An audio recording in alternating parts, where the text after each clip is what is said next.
सबको जय यीशु।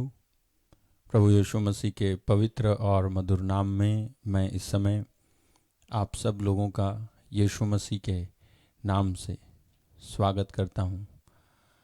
इस समय आप जितने भी लोग इस प्रार्थना के लिए समय निकाल कर आए हैं और बैठे हैं, मैं परमेश्वर को धन्यवाद देता हूं आपके इस महान त्याग के लिए और इस विचारधारा के लिए जिसके अनुसार आप यहाँ आकर के बैठे हैं प्रभु के पास में और इस संगति में।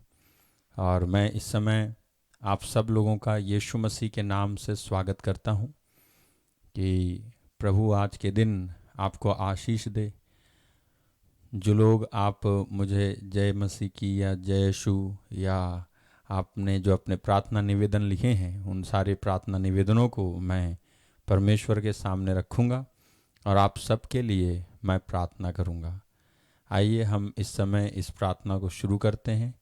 आप सब लोगों का, आप जितने भी लोग इस समय जुड़ रहे हैं, आप सब लोगों का मैं स्वागत करता हूँ यीशु मसीह के पवित्र और सामर्थ्यवान मूल्यवान नाम में। मैं इस समय एक छोटी सी प्रार्थना करूँगा और उसके बाद मैं शुरू करूँगा।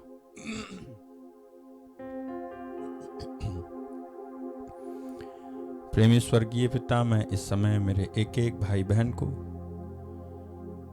जो इस समय इस प्रार्थना में शामिल हुए हैं समर्पित करता हूँ। मैं समर्पित करता हूँ इनके फ़ोन डिवाइसेस को जिसके द्वारा ये देख रहे हैं। मैं समर्पित करता हूँ प्रभु इनके इलाके को, इनके नेटवर्क को जिसके माध्यम से देख पा रहे हैं। इनके फ़ोन में जो डेटा है उसको मैं समर्पित करता हूँ। कोई रुकावट ना यहाँ से हो और ना इनके वहाँ तक इस प्रसारण के पहुँचने में हो पाए।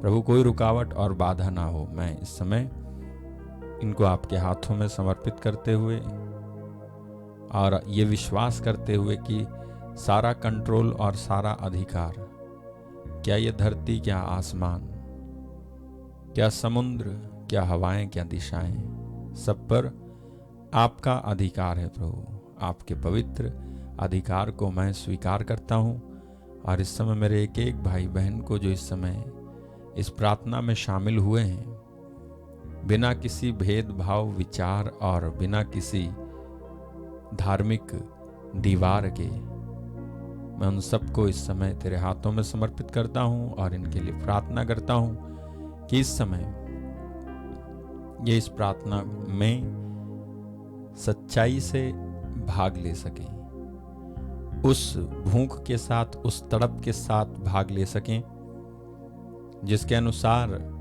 इनका आत्मिक निर्माण होने में कोई मुश्किल और मुसीबत नहीं होगी।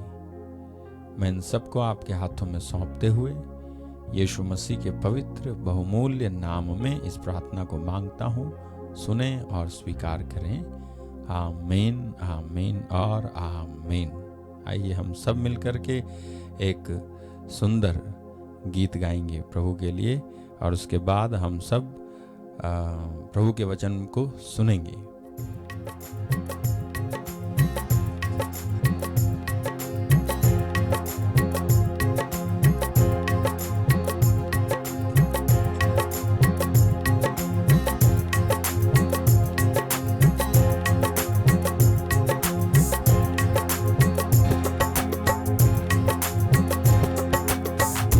यीशु नाज़री फरमाते हैं,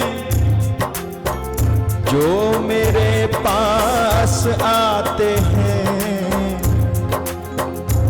यीशु नाज़री फरमाते हैं, जो मेरे पास आते हैं।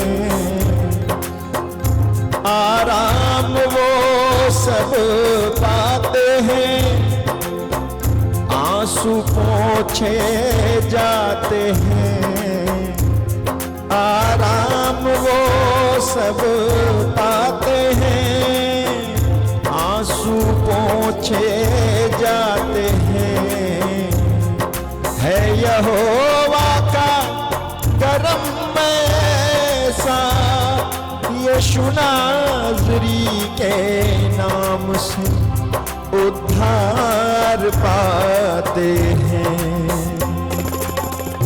यीशु ने दामन हमारा, यीशु ने दामन हमारा मोतियों से भर दिया। यीशु ने दामन हमारा मोतियों से भर दिया।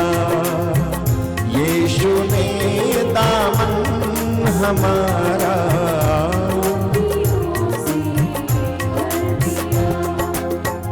यीशु ने दामन हमारा मोतियों से भर दिया।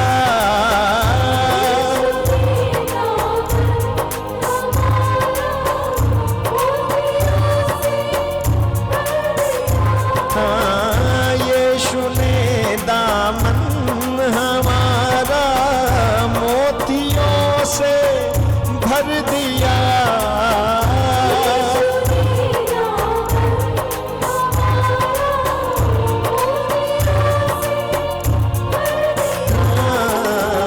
जो किया था वायदा,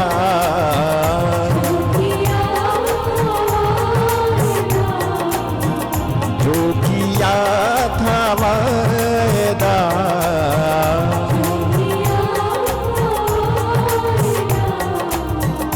उसको पूरा कर दिया। जो किया था वायदा, उसको पूरा कर दिया। यीशु ने दामन हमारा मोतियों से भर दिया। यीशु ने दामन हमारा मोतियों से पाप की जो जिंदगी थी जिसमें मैं जीता रहा,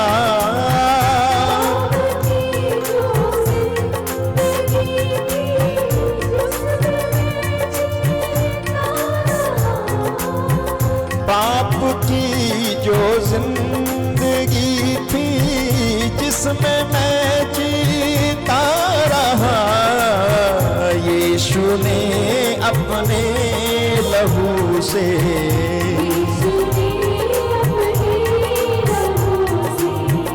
यीशु ने अपने लहू से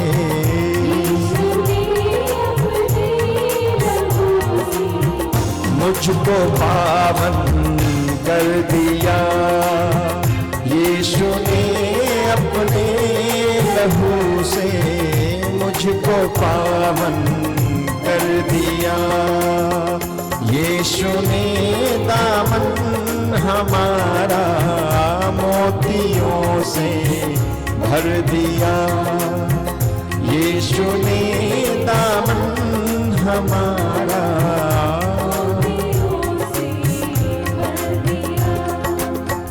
ठोकरों दर्दों से जब ये जिंदगी बेहाल थी,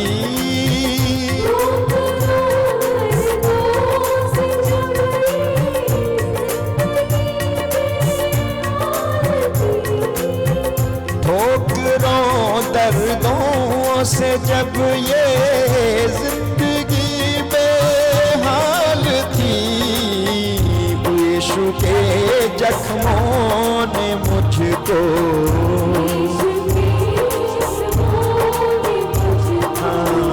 यीशु के जख्मों ने मुझको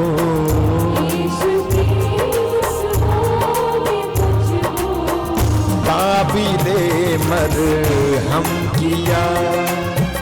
यीशु के जख्मों ने मुझको काबिले मरहम किया। यीशु ने दामन हमारा मोतियों से भर दिया।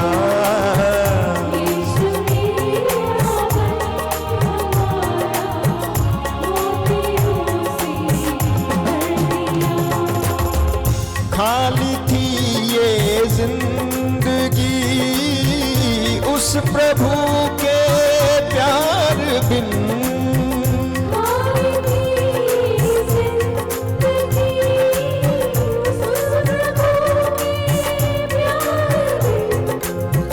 खाली थी ये जिंदगी उस प्रभु के प्यार बिन उस पिता के प्यार ने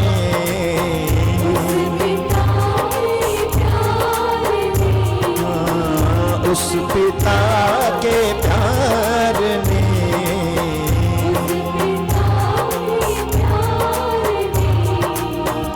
खालीपन मेरा भरा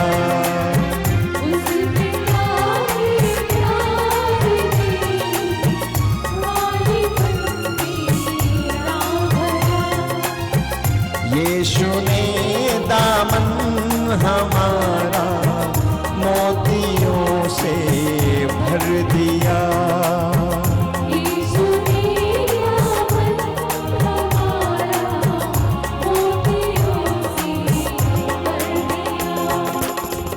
शैतान के चंगुल में जो हो यीशु को आवाज दो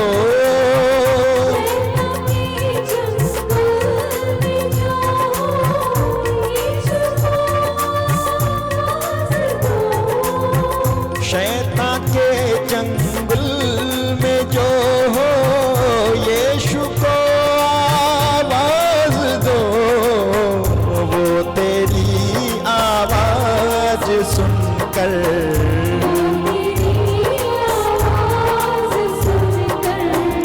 वो तेरी आवाज सुनकर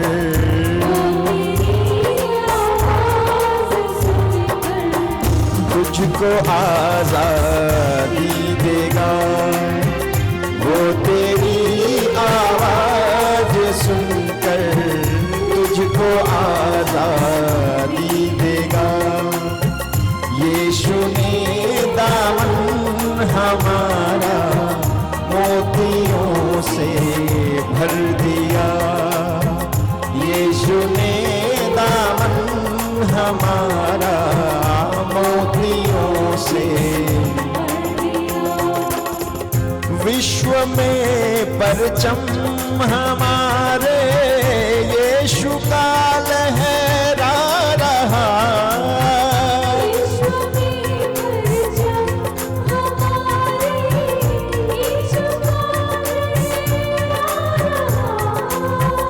विश्व में परचम हमारे यीशु का लहरा रहा आत्मा यीशु प्रभु का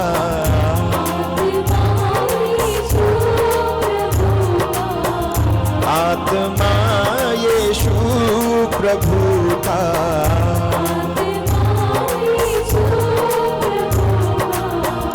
इस जहां में छा रहा आत्मा यीशु प्रभु का इस जहां में छा रहा यीशु ने दामन हमारा मोतियों से भर दिया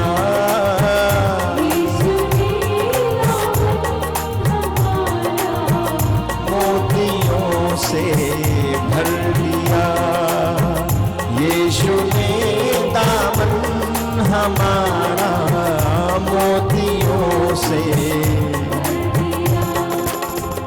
यीशु ने दामन हमारा मोतियों से भर दिया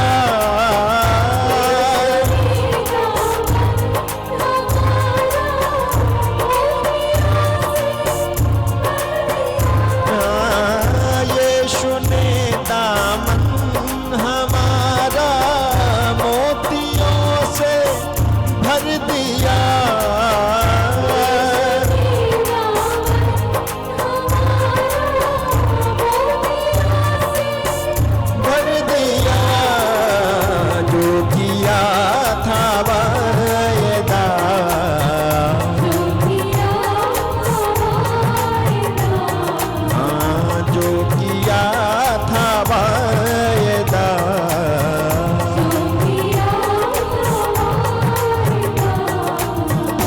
उसको पूरा कर दिया। जो किया हमारे दामन उसको पूरा कर दिया। यीशु ने दामन हमारा मोतियों से भर दिया। यीशु ने दामन हमारा मोतियों से भर दिया। यीशु ने दामन हमारा मोतियों से भर दिया। यीशु ने दामन हमारा मोतियों से भर दिया। प्रभु को धन्यवाद, प्रभु यीशु की स्तुति हो, प्रभु यीशु को धन्यवाद। सच में उसने हमारे दामन को मोतियों से भरा है। उस प्रभु को हम धन्यवाद देते हैं उसके महान प्रेम के लिए जो उसने हमको दिखाया है, उसके उस महान प्रेम के लिए जो हम सब ने अनुभव किया है और एहसास किया है। उसके उस महान प्रेम के लिए हम धन्यवाद देते हैं। प्रभु की महान उपस्थिति में आए हुए और बैठे हुए आप सब लोगों को उसने अपने मोतियों से भरा है, ठीक है। और उन्हीं मोतियों की बातें हम इन दिनों यहाँ पर कर रहे हैं। तो मैं विश्वास करता हूँ कि आप सब लोग इस समय परमेश्वर के वचन को सुनने के लिए तैयार हैं और मैं इस समय आपको परमेश्वर के वचन को सुनाने के लिए तैयार हूँ। ओके, तो हम सब लोग बीते दिनों में पवित्र आत्मा के बारे में, पवित्र आत्मा के बपतिस्मे के बारे में सुन रहे थे और पवित्र आत्मा कौन है इसको समझ रहे थे। और फिर हम धीरे से आ गए हैं कि पवित्र आत्मा किन वरदान क्या क्या हैं, और उनमें से हम जो पवित्र आत्मा के वरदानों के बारे में सुन रहे हैं, पवित्र आत्मा के 9 वरदान हैं। और उन 9 वरदानों में से पहले जो वरदान हैं जिसको हम बोलते हैं प्रज्ञा का वरदान और ज्ञान का वरदान, प्रज्ञा के ज्ञान के शब्द का वरदान और प्रज्ञा का शब्द का वरदान और ज्ञान के शब्द का वरदान। हमने कल इस पर थोड़ा बहुत मनन चिंतन किया था और आज मैं जो है आपको प्रज्ञा के वरदान में से छूट गई थी एक बात, वो आपको बताना चाहता हूँ। आपको मैंने बताया कल कि ये जो प्रज्ञा का वरदान है ये बुद्धि बोलते हैं इसको, बुद्धि का वरदान। अब ये ऐसी बुद्धि नहीं है जैसी बुद्धि दुनिया वालों की बुद्धि या दुनिया वालों के पास प्रज्ञा है, वैसा ये बुद्धि नहीं है। और इसको हम ये भी नहीं बोल सकते हैं ज्ञान। प्रज्ञा जो है ज्ञान नहीं है और ज्ञान जो है वो प्रज्ञा नहीं है, दोनों अलग अलग वरदान हैं। प्रज्ञा का वरदान क्या काम करता है मैंने कल बताया था। प्रज्ञा का वरदान जो है वो आपको समाधान बताता है, जबकि ज्ञान का वरदान प्रॉब्लम क्या है इसकी जानकारी देता है। ज्ञान के वरदान को धारण करने वाले को पता चल जाता है कि प्रॉब्लम क्या है, ठीक है। ज्ञान के शब्द का जो वरदान है ये पवित्र आत्मा देता है। इस ज्ञान के वरदान को या इस प्रज्ञा के वरदान को आप अपने अंदर जो ज्ञान है उससे तुलना नहीं कर सकते, क्योंकि आपका जो ज्ञान है, मेरा जो ज्ञान है या मेरी जो प्रज्ञा है, मेरे पास जो बुद्धि है ये सीमित है। लेकिन जो आत्मा देता है, जो बुद्धि, जो ज्ञान, जो आत्मा देता है, पवित्र आत्मा देता है, वो असीमित है, वो लिमिटेड नहीं है। इसलिए हम परमेश्वर के वरदानों को अपने अंदर जो है ज्ञान और बुद्धि, इससे कंपेयर या इससे तुलना नहीं कर सकते। अगर ऐसा होता कि हम ईश्वर के आत्मा के वरदान की तुलना कर पाने में, बुद्धि और ज्ञान के वरदान की तुलना अपनी बुद्धि और ज्ञान से कर पाने में समर्थ होते, तो फिर पवित्र आत्मा के द्वारा दिए जाने वाले वरदानों की अलग से जरूरत नहीं होती। मनुष्य के पास जो ज्ञान और बुद्धि है वो सीमित है, इसलिए हमें परमेश्वर की ओर से पवित्र आत्मा के द्वारा दिए जाने वाले प्रज्ञा और ज्ञान के वरदान की आवश्यकता है और ये जरूरी है। तो कल मैं आपको बता रहा था कि ये वरदान किस तरह से सुलेमान के जीवन में काम कर रहा था और ये वरदान किस तरह से यीशु मसीह के जीवन में काम कर रहा था और ये वरदान किस तरह से पौलुस के जीवन में काम कर रहा था। प्रज्ञा का वरदान, ओके। प्रज्ञा के वरदान को मैंने आपको बताया था कि इसको हम बोलते हैं गिफ्ट ऑफ रेवलेशन, यानी रहस्यों को खोलने वाला वरदान। किस तरह से ये प्रज्ञा का वरदान यूसुफ के जीवन में काम कर रहा था पुराने विधान में, और उसको ना केवल समस्या का पता चला बल्कि समस्या का समाधान क्या हो सकता है वो भी पता चला। तो ये वरदान जिनके पास है उनको समस्या का समाधान हासिल होगा, प्रॉब्लम का सॉल्यूशन उनको मिलेगा, क्योंकि ये वरदान, प्रज्ञा का वरदान साथ साथ में सारे 8 वरदान के साथ मिलके काम करता है। और मैंने आपको कल बताया था, आपको समझाया था, ओके।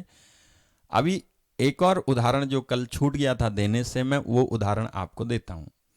आपको पता होगा कि पुराने विधान में एक दानियल का जो ग्रंथ है, दानियल के ग्रंथ में आपको पढ़ने को मिलेगा, दानियल के ग्रंथ में आपको क्या पढ़ने को मिलेगा कि 13वें अध्याय में, दानियल के ग्रंथ में 13वें अध्याय में आपको ये पढ़ने को मिलेगा कि जो सुसन्ना नाम की एक औरत थी, और सुसन्ना नाम की ये जो औरत थी ये बहुत ही धर्मी औरत थी, सुसन्ना, है ना। दानियल का ग्रंथ अध्याय 13, और ये दानियल का ग्रंथ, ये अध्याय 13 जो है ये दूसरी अन्य बाइबल में नहीं है, इसलिए आप अगर दूसरी बाइबलों में ढूंढेंगे तो किसी किसी बाइबल में कम है, किसी किसी में किताबें ज़्यादा हैं, और इसलिए कंफ्यूज नहीं होना है, बाइबल एक ही है, ठीक है।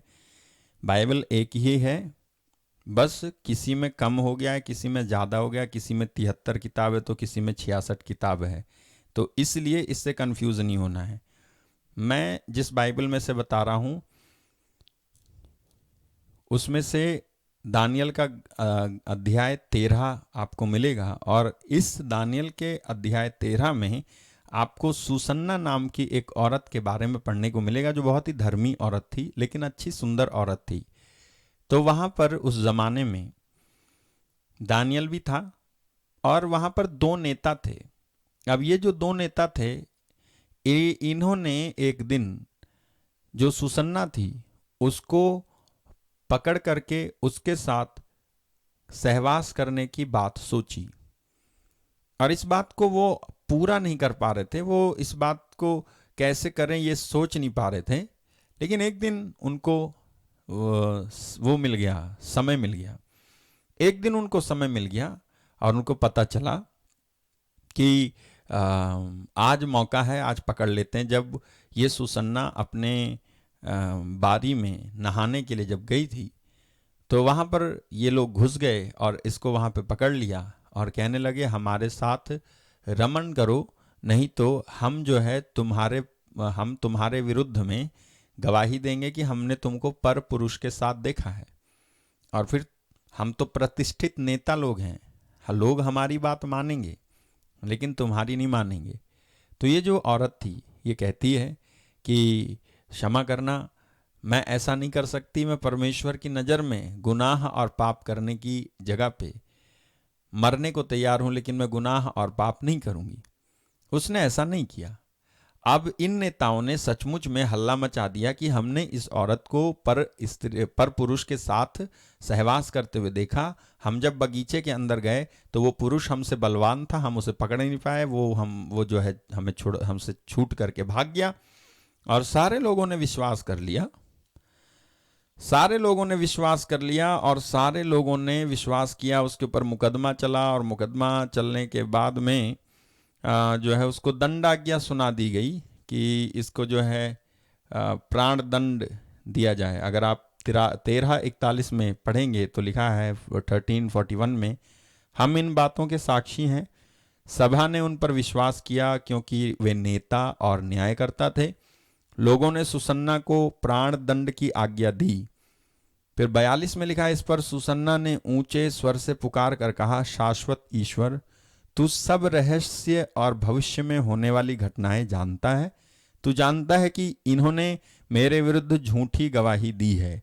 इन्होंने जिन बुरी बातों का अभियोग मुझ पर लगाया है, मैंने उनमें से एक भी नहीं किया है, फिर भी मुझे मरना होगा। 44वें वाक्य में लिखा है, ईश्वर ने उसकी सुन ली। जब लोग उसे प्राण दंड के लिए ले जा रहे थे, तो ईश्वर ने दानियल नामक युवक में एक दिव्य प्रेरणा उत्पन्न की। And now what was that divine inspiration? This is the gift of revelation. ठीक है, वो डिवाइन इंस्पिरेशन थी, दिव्य प्रेरणा उत्पन्न की दानियल के अंदर। वह पुकार कर कहने लगा, मैं इसके रक्त का दोषी नहीं हूं। इस पर सब लोग उसकी ओर देखने लगे और बोले, तुम्हारे कहने का अभिप्राय क्या है? उसने उनमें खड़े होकर कहा, इजराइलियों, आप लोगों की बुद्धि कहाँ है, जो आप जांच और पूरी जानकारी के बिना इजराइल की पुत्री को प्राण दंड देते हैं? आप न्यायालय लौट जाएं, क्योंकि इन्होंने इसके विरुद्ध झूठी गवाही दी है। आप देखो, ये जो दिव्य प्रेरणा थी, इस दिव्य प्रेरणा ने दानियल को समझा दिया कि देखो, इन्होंने झूठी गवाही दी है। दानियल प्रज्ञा के वरदान और ज्ञान के वरदान और आत्माओं के परखने के वरदान को धारण किए हुए था, और इसके अनुसार वो जान गया। जैसे ही वो दिव्य प्रेरणा उसके अंदर उत्पन्न हुई, आप देखो, वो जान जाता है कि ये नारी निर्दोष है, ये नारी निर्दोष है। अब दानियल के सामने चुनौती ये थी कि ये नारी निर्दोष है, लेकिन इसकी निर्दोषता को साबित कैसे किया जाए? आपको मालूम है, एक दिव्य प्रेरणा उत्पन्न हुई, बाइबल कहती है, divine inspiration erupted in the mind of Daniel, ऐसे लिखा है। वो दिव्य प्रेरणा क्या थी? वो था ज्ञान का शब्द। ठीक है, gift of knowledge. He knew that she was blameless. He new, वो जान गया कि ये जो औरत है जिसको ये फंसा रहे हैं, ये निर्दोष है, ये झूठ बोल रहे हैं। अब दानियल के सामने चुनौती थी कि दानियल को उसको न्यायालय में निर्दोष साबित करना था। तो उसने क्या किया?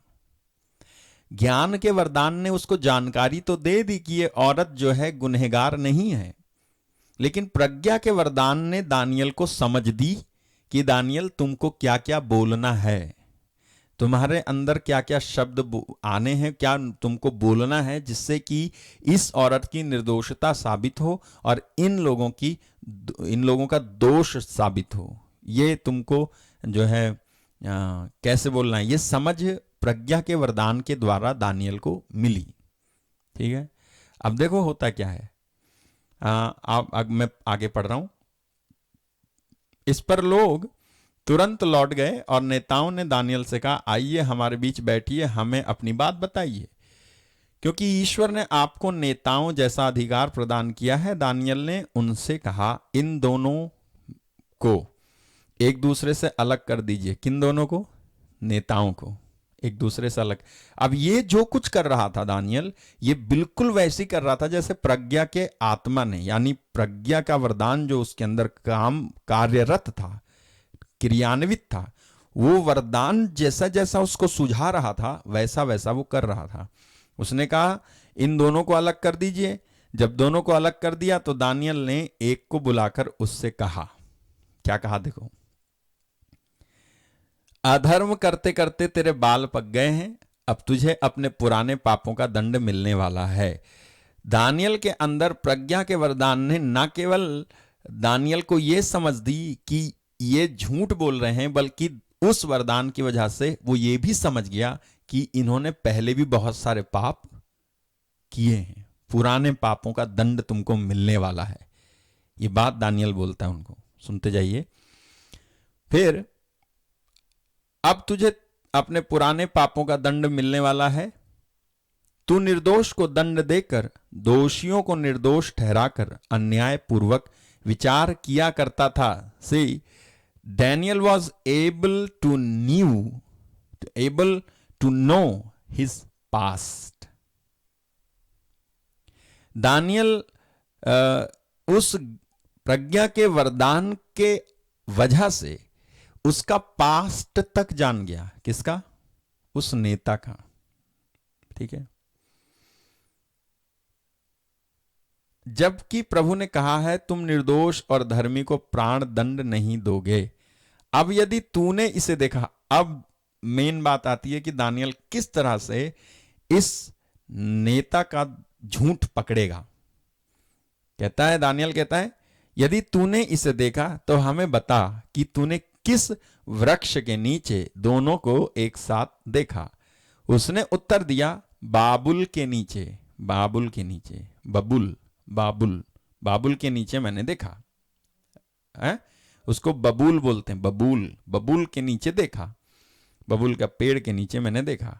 दानियल ने कहा, इतना बड़ा झूठ बोलकर तूने अपना सिर गंवा दिया है। ईश्वर के दूत को ईश्वर से यह आदेश मिल चुका है कि वह तुझे 2 टुकड़े कर दे। आप ये देखो, दानियल ना केवल इस धरती पर मिलने वाले दंड के बारे में बोल रहा है इस नेता को, बल्कि दानियल इसको स्वर्ग में जो दंड मिलेगा ना, जो दंड इसको परमेश्वर देगा, उस दंड के बारे में भी बोल रहा है। ये बहुत बड़ा वरदान है। प्रज्ञा का वरदान बहुत बड़ा वरदान है। प्रज्ञा और ज्ञान के शब्द का वरदान इतना बड़ा वरदान है कि आप किसी की डेस्टिनी तक डिफाइन कर सकते हैं, देख सकते हैं आप बहुत आगे तक।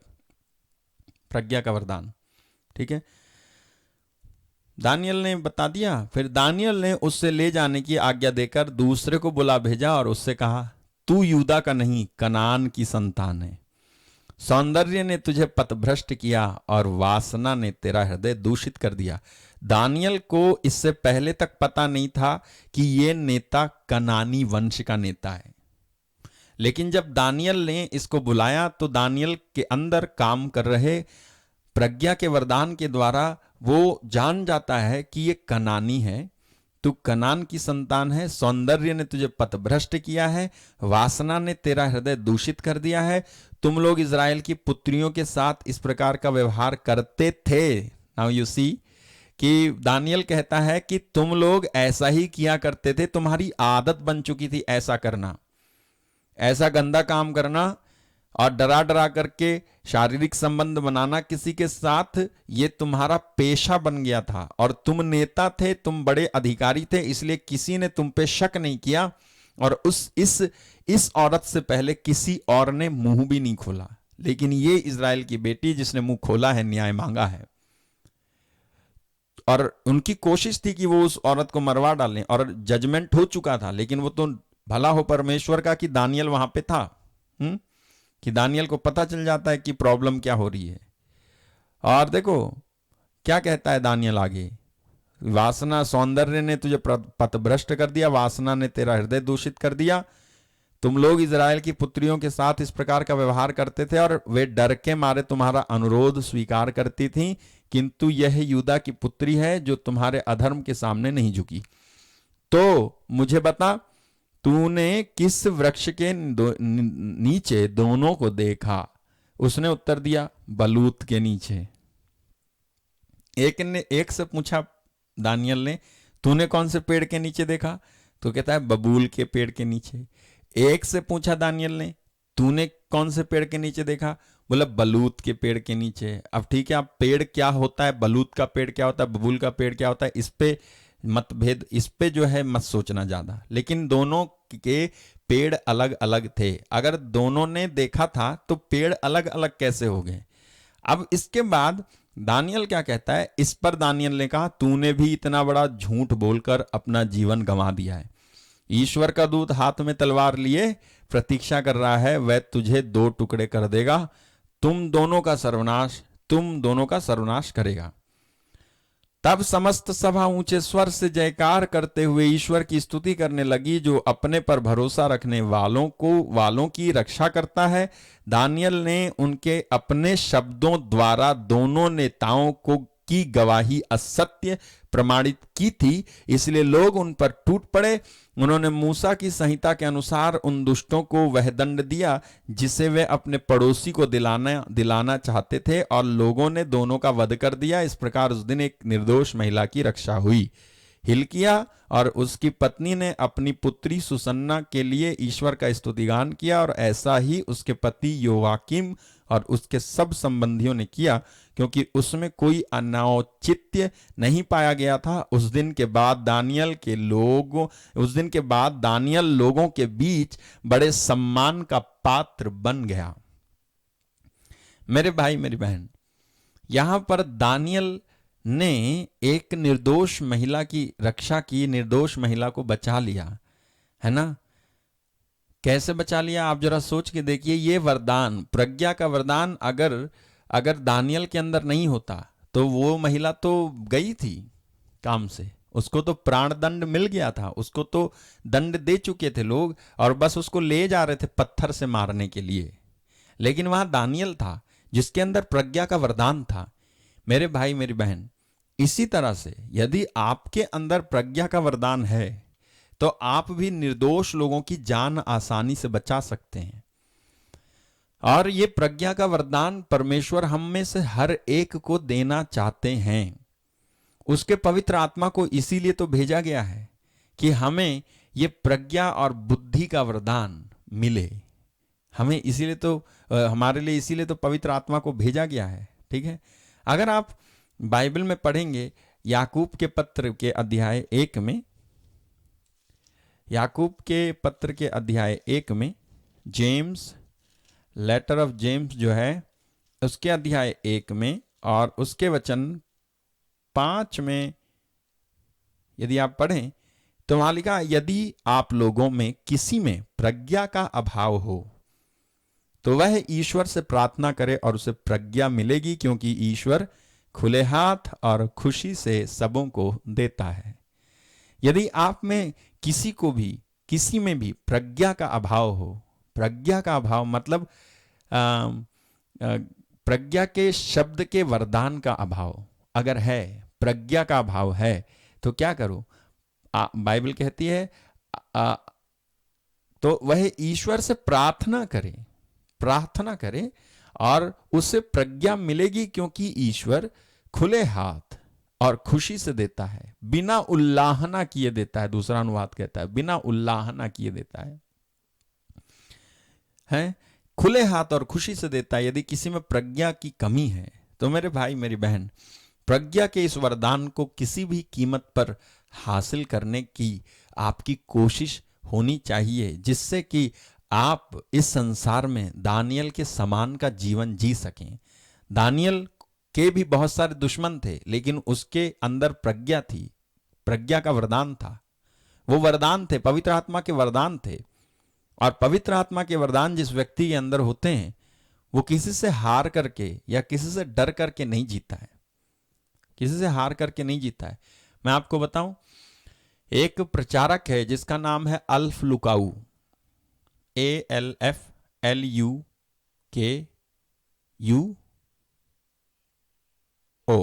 है, ALPH नहीं, अल्फ लुकाऊ, ALPHLUKUA, अल्फ लुकाऊ। ठीक है, अल्फ लुकाऊ। ये जो प्रचारक है इसके बारे में आपको शायद सुना नहीं होगा। मैं आपको बताऊं, एक केस इसके सामने लाया गया। ठीक है, ये केस इसके सामने लाया गया था और ये लगभग 50,000 रुपए का कर्जदार था। ये अपनी मिनिस्ट्री, ये सेवक था, ये अपनी मिनिस्ट्री जो है, ये अपनी मिनिस्ट्री, अपनी सेवा चलाता था किराए पे। तो जिस औरत ने इसको किराए का कमरा दिया था उसका इसके ऊपर 50,000 रुपए का किराया हो चुका था और ये किराया देने में ये असमर्थ था। तो ये जो है यहाँ पहुंच जाता है भाई अल्फ लुकाऊ के प्रार्थना वाली जगह में। और जब वहां पर वो पहुंच गया तो वो भाई जो है आत्मा में भरा हुआ प्रार्थना कर रहा था, तभी प्रज्ञा का वरदान उनके ऊपर उतरा और प्रज्ञा के वरदान ने उसका नाम पुकारने में भाई अल्फ लुकाऊ की मदद की। तो जब उन्होंने नाम पुकारा तो ये व्यक्ति सामने आया। ये व्यक्ति सामने आया, सामने आकर के उन्होंने एग्जैक्टली उसकी प्रॉब्लम डिस्क्राइब की, बता दिया कि तेरे को ऐसा ऐसा 50,000 रुपए, एक लेडी है, उस लेडी का नाम है लिंडा, उस लेडी का तू 50,000 रुपए का देनदार है और तेरे पास इस समय तेरे बटुए में कुछ अमाउंट बताया था कि इतने ही हैं, तो उतने ही उसके बटुए में पैसे निकले जितना उन्होंने बताया था। अब आप सुनो, अब ये कहता है प्रज्ञा के ज्ञान के वरदान से वो ये जान तो गया कि प्रॉब्लम क्या है इस मनुष्य की, लेकिन प्रज्ञा के वरदान ने काम किया। और जानते हो उन्होंने क्या बोला? उन्होंने बोला अगले दिन यानी कल, तू आज यहां आया है, कल दोपहर में ठीक 10 बजे, 10 या 11 बजे के आसपास, बोले 10 बजे वो औरत तुझे फोन करेगी और ये कहेगी कि चलो सब कुछ सेटल कर लेते हैं, आप मुझे किराया मत देना, मैं आपसे 50,000 रुपए नहीं लूंगी। ये बात इम्पॉसिबल थी, लेकिन क्योंकि प्रज्ञा का वरदान जो है परमेश्वर के भेद को जानता है, और किसी के जीवन में प्रज्ञा का वरदान अगर है तो वो दूसरे के जीवन को बिगड़ता होगा तो बचा देगा, बना देगा। सच बता रहा हूं आपको। तो इस भाई ने भविष्यवाणी की और कहा कल दिन में 10 बजे के आसपास वो औरत तुझे फोन करके कहेगी कि मैं तुमको मुझको 50,000 रुपए देने की जरूरत नहीं है, मैं माफ करती हूं। और अगला दिन जब आया तो ठीक 10 बजे उस औरत ने उसको फोन किया और उसने कहा मैं तुम्हारा सारा 50,000 रुपए का कर्ज माफ करती हूं, और ये हॉल पूरी जिंदगी भर के लिए मैं तुझे सेवा चलाने के लिए, तुझे मिनिस्ट्री करने के लिए देती हूं, दान देती हूं। Hallelujah, praise the Lord. मेरे भाई मेरी बहन, प्रज्ञा का वरदान हासिल कीजिए, ज्ञान के शब्द का वरदान हासिल कीजिए। इस वरदान की हमको सबको सख्त जरूरत है, स्पेशली जितने भी लोग मिनिस्ट्री कर रहे हैं और स्पेशली जितने भी लोग एक ट्रू क्रिश्चियन लाइफ जीना चाहते हैं, उन सबों को इस वरदान की आवश्यकता है। तो ये मिलेगा कैसे? ये मिलेगा प्रार्थना करने से। लिखा है याकूब ने, प्रार्थना करे और ईश्वर उसे खुले हाथ और खुशी से देगा। आप मांगो तो। आपने उतना समय शायद प्रज्ञा के वरदान को मांगने के लिए बिताया ही नहीं है जितना समय आपने अपनी हीलिंग और अपनी आशीष मांगने के लिए बिताया है। उतना समय काश आपने प्रज्ञा के वरदान को हासिल करने के लिए, मांगने के लिए अगर बिताया होता, प्रार्थना की होती, तो अब तक तो आपको मिल जाता। क्योंकि ईश्वर खुले हाथ और खुशी से देता है। मेरे भाई मेरी बहन, ईश्वर खुले हाथ और खुशी से देता है। और आपको बताता हूं, इसके बाद मैं चर्चा करूंगा इस समय ज्ञान के शब्द के वरदान के बारे में, है ना। ज्ञान का शब्द क्या है? ज्ञान के शब्द का वरदान जो है वो दैविक ज्ञान और अंतर्दृष्टि है। ठीक है, ज्ञान का शब्द यानी दैविक ज्ञान, डिवाइन नॉलेज, और अंतर्दृष्टि, डिवाइन इंसाइट, है ना। डिवाइन इंसाइट दैविक अंतर्दृष्टि है, जो दैविक इच्छा, दैविक मन और दैविक योजना और दूसरों के बारे में भी उन बातों को प्रकट करता है जिसे मनुष्य अपने आप नहीं जान सकता। ज्ञान का वरदान उन चीजों को भी प्रकट कर देता है। ठीक है, तो प्रज्ञा का वरदान आपको समझ में आया लगभग। प्रज्ञा का वरदान क्या करता है? प्रज्ञा का वरदान का काम है, अगर वो आपके अंदर है, सीधे आपको सॉल्यूशन बताएगा वो, कि ये प्रॉब्लम, इस प्रॉब्लम की सॉल्यूशन ये है। जैसे मैंने आपको उदाहरण दिया था कल, सुलेमान के सामने प्रॉब्लम थी, उसका सॉल्यूशन प्रज्ञा के वरदान के द्वारा उसको मिला था। ईश्वर की प्रज्ञा है ये। ठीक है, आज ज्ञान के शब्द के वरदान की बात कर रहा हूं। कल मैं और आज भी ज्ञान और प्रज्ञा के वरदानों को साथ साथ में लेकर के चला था, जिससे कि आपको समझ में आए। आज भी ऐसा ही करूंगा मैं।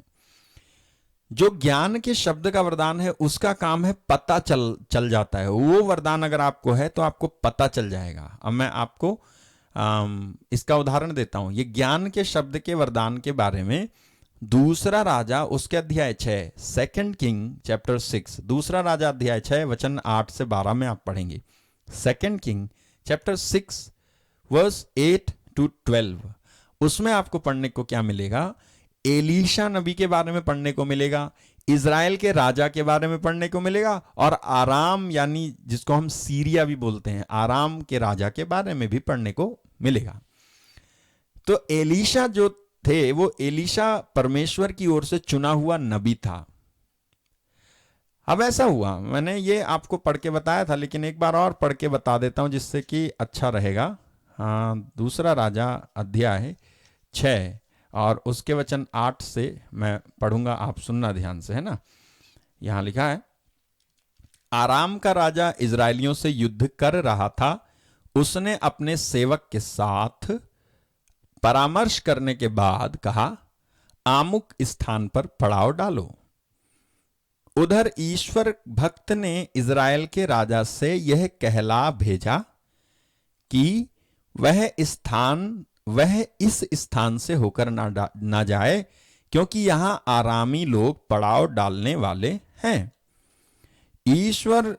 इजराइल के राजा ने उस स्थान पर, जिसके विषय में ईश्वर भक्त ने बताया था, अपने अनुचर भेजे। इस प्रकार वह राजा को कई बार सावधान करता था, जिससे राजा उन स्थानों से सावधान रहता था। आगे पढ़ता हूं। आराम के राजा ने इस बात से घबराकर अपने सेवकों को इकट्ठा करवाया और उनसे पूछा, क्या तुम लोग मुझे बता सकते हो कि हम में कौन इजराइल के राजा का समर्थक है? उसके सेवकों में से एक ने कहा, महाराज, मेरे स्वामी, हम में से कोई नहीं, परंतु इजराइल का नबी एलीशा इजराइल के राजा को आपकी वे बातें तक बता देता है जो आप अपने शयनागार में करते हैं। और ये राजा जो है चौंक गया कि ऐसा कौन सा नबी है भाई, और ये कैसा आदमी है जो मेरी वो वाली बातें भी इजराइल के राजा को बता देता है जो मैं अपने बेडरूम में करता हूं, बेडरूम में, सोने के कमरे में मैं करता हूं, वो वाली बातें भी ये एलीशा इजराइल के राजा को बता देता है। और इजराइल का राजा हर बार आराम के राजा के हाथ में आने से बच जाता था। तो ये क्या है? एलीशा को पता चल जाता था कि आराम का राजा जो इजराइल का दुश्मन है, वो क्या सोच रहा है। मेरी प्रार्थना है हर एक देश में ऐसे एक नहीं बल्कि असंख्य एलीशा पैदा हों, असंख्य एलीशा जो उस देश को उनके दुश्मनों से बचाएं और उनको सावधान करें। मेरी प्रार्थना है कि ऐसे एलीशा पैदा हों जो ज्ञान के शब्द के वरदान से भरे हुए हों। जब मैं ऐसा कहता हूं तो आप कहो, प्रभु मुझे ऐसा एलीशा बनाओ। जब मैं आपसे कहूं तो आप कहो, प्रभु मुझे आपकी तरह बनाओ, ऐसा एलीशा की तरह बनाओ जिसके अंदर ये वरदान काम कर रहा था। और पुराने विधान की बात हो रही है, मैं नए विधान की बात भी करूंगा आपके सामने। आपको कहना है, मेरी प्रार्थना है कि ऐसे नबी, ऐसे लोग इस पूरे देश में और पूरी दुनिया में पैदा हो जाएं। हालेलुया। प्रभु की कितनी इच्छा है, परमेश्वर की कितनी चाहत है कि हम जो रिलीजन करते रहते हैं ना, इससे ऊपर उठ करके एक ब्रॉड माइंडेडनेस में हम जिएं। एक संकीर्णता जो हमारे दिमाग में आ गई है ना, वो संकीर्णता हमारे दिमाग से हटे। चाहे वो संकीर्णता कैथलिक्स में हो या वो संकीर्णता प्रोटेस्टेंट में हो, ये हटे। एक भाईचारा, एक सच्चा भाईचारा आए। लड़ाइयां होती रहती, लड़ाइयां आपस में लड़ाइयां होती रहती हैं, है ना। छोटी छोटी बातों को लेकर लड़ाइयां होती हैं, छोटी छोटी बातों को लेकर दोषारोपण होता रहता है। और इस तरह से जो मसीही भाईचारा और प्रेम मोहब्बत है वो हो नहीं पाती है। ये कैसे होगा? ये ज्ञान के वरदान के हमारे अंदर आ जाने के बाद होगा। ज्ञान के शब्द का वरदान आप जब पालेंगे तो ये आपके अंदर आएगा, है ना। आपके अंदर आएगा, मेरे अंदर आएगा। मैंने देखा है कि हम जो कैथलिक लोग हैं, हम लोग जो ये कैथलिक बनकर के घूम रहे हैं, हम लोग प्रोटेस्टेंट लोगों से घृणा करते हैं, और सेम वे प्रोटेस्टेंट लोग हम कैथलिक लोगों से भी इसी तरह से घृणा करके घूम रहे होते हैं। हमारी घृणा करने की वजह जो है वही उनके घृणा करने की भी वजह होती है। एक भाईचारा नहीं होता है। किसी की भी प्रेयर सर्विस होती है, हम कहते हैं वहां नहीं जाएंगे। क्यों नहीं जाएंगे? वो माता मरियम को नहीं मानते। तो माता मरियम क्या क्या क्या है, हैं? बोले बता रहे थे हैं कि वो हमने एक आध्यात्मिकता का नमूना हमने बना रखा है, हैं? कोई लाइसेंस है जैसे, इस तरह से हम उपयोग करते हैं। मैं माता मरियम की जितनी इज्जत करता हूं, आदर करता हूं, और जिस तरह से माता मरियम की इज्जत और आदर करता हूं, उस तरह से मैं नहीं करता हूं जिस तरह से तमाम सारे लोग करते हैं। नहीं, उस तरह से नहीं करता हूं। मेरा माता मरियम का आदर और इज्जत जानते हैं क्या है? उसके वचन का प्रचार। माता मरियम ने खुद कहा था, मेरा बेटा जो कहता है वो करो। तो अगर मैं उसके बेटे का कहना कर रहा हूं तो क्या मैं माता मरियम को नहीं मानता हूं? ठीक है मेरे भाई मेरी बहन, हम इस संकीर्णता से ऊपर कब उठेंगे? जब ये वरदान हमारे अंदर काम करेगा, है ना? ये वरदान हमारे अंदर काम करेगा। अरे हम ऐसी बातों को लेकर के एक दूसरे से कब तक लड़ते रहेंगे? क्या ये नहीं हो सकता कि हम प्रेम से रहें? और प्रेम जो है सब प्रकार की बातों को ढा देता है, हटा देता है, हटा देता है। ये प्रेम प्रोटेस्टेंट लोगों में हो और ये प्रेम मेरे अंदर हम जैसे कैथलिकों में हो। प्रेम दिखाया जाए, प्रेम सबको समेट लेने की। यीशु के जमाने में एक कोई था जो यीशु का ही नाम लेके चमत्कार कर रहा था। तो चेलों ने कहा, क्या हम इसको रोकें? क्या हम इसको रोकें? तो यीशु मसीह ने कहा, नहीं, इसको मत रोको। तो यीशु मसीह, ये चेले कहते थे, इसको रोकते हैं क्योंकि ये हमारी तरह आपके पीछे नहीं चलता है। तो यीशु ने कहा, जो मेरे विरुद्ध नहीं है वो मेरे साथ है। मेरे भाई मेरी बहन, इस धरती पर और आसमान के नीचे मुक्ति पाने के लिए किसी संत का नाम नहीं है। Please try to understand, this is the fundamental truth I am speaking of. इस धरती के ऊपर और आसमान के नीचे किसी संत के नाम से मुक्ति नहीं मिलेगी। मुक्ति मिलेगी यीशु मसीह के नाम के द्वारा। तो क्यों हम यीशु मसीह के नाम को धारण करने वाले उस हर एक भाई से प्रेम करें, चाहे उसके ऊपर कैथलिक का बिल्ला लगा हो, प्रोटेस्टेंट का बिल्ला लगा हो या नहीं लगा हो। No denomination will save anyone except the Lord Jesus Christ. ये कब आएगा? ये कब आएगा? ये तब आएगा। यीशु ने कहा, तू सत्य को जान जाएगा और सत्य तुझे आजाद कर देगा। मेरे भाई मेरी बहन, यीशु ने कहा सत्य को जान जाओगे, और ये सत्य जाना जाएगा कब? जब ये ज्ञान का वरदान आपके अंदर क्रियाशील होगा, क्रियाशील होगा। इसलिए ऐसी बातें और ऐसी बातों की जो दीवारें हैं, हमें ढाना आना चाहिए। हमें अच्छी बातें, चाहे कोई और भी बोल रहा है लेकिन कैथलिक नहीं है, फिर भी हमें स्वीकार करना चाहिए। कितने सारे गाने जो कैथलिक सॉन्ग नहीं हैं, प्रोटेस्टेंट सॉन्ग हैं, क्यों गाते हैं हम, क्यों सुनते हैं हम? उसे भी मत सुनो। हाँ, लेकिन प्रार्थना होगी या कोई प्रचारक आएगा तो हम उसको एक्सेप्ट नहीं करते हैं। कई बार ऐसा होता है। ये बड़े दुख की बात है, बड़े दुख की बात है। खैर, एक समय आएगा जब ये प्रज्ञा का वरदान इस कदर लोगों के ऊपर उड़ेला जाएगा कि सारी जो दीवारें हैं वो हट जाएंगी, सब समाप्त हो जाएंगी, खत्म हो जाएंगी। ठीक है, ये ज्ञान के शब्द का वरदान आपको समझ देगा। आपको, आपके अंदर एक ऐसी समझ आएगी, उस समझ के अनुसार आप समझ पाएंगे कि सच में सच्चाई क्या है, सच्चाई क्या है। और मैं आपको एलीशा के बारे में बता रहा था कि एलीशा जो थे, उनके पास ये ज्ञान का वरदान काम कर रहा था कि वो राजा को, इज़राइल के राजा को आराम के राजा के हाथ में पड़ने से बचाता था। और कैसे बचाता था? इसके अंदर प्रज्ञा का वरदान, ज्ञान का वरदान काम करता था और उसे पता चल जाता था कि ये जो राजा है ये क्या सोच रहा है। मैंने कहा ऐसे नबी हर एक देश में, हर एक जगह प्रकट हो जाएं, पैदा हो जाएं, हर एक चर्च में हो जाएं।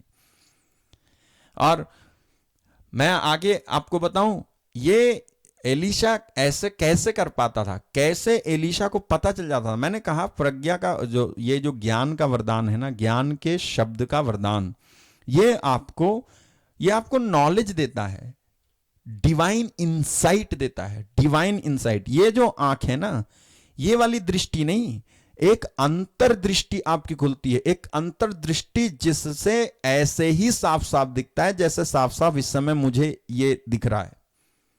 जैसे साफ साफ आपको मैं दिखाई दे रहा हूं, वैसे ही अंतर्दृष्टि है जो दैविक कहलाती है, वो खुलती है, तब आपको साफ साफ दिखाई देता है। तब ऐसे चश्मे जो हमारे चेहरे पे, हमारे आंखों पे चढ़े हुए हैं, जो केवल आपको किसी एक चीज में सीमित कर देती है, किसी एक बात में सीमित कर देती है, और किसी एक गड्ढे में सीमित कर देती है, कुएं में सीमित कर देती है, उससे ऊपर आप उठ नहीं सकते। आप ये सोच ही नहीं सकते कि दूसरे लोग भी हैं जो परमेश्वर के वचन को उस अभिषेक और उस आत्मा में होकर सुना रहे हैं। तो क्यों ना इन लोगों को बुलाया जाए और अपने चर्च में इनके द्वारा भी एक कार्यक्रम कराया जाए। हम दबे हुए हैं, हम संकुचित हैं, हम लिमिटेड हो गए, कुछ सोचने हमें लिमिटेड कर दिया है।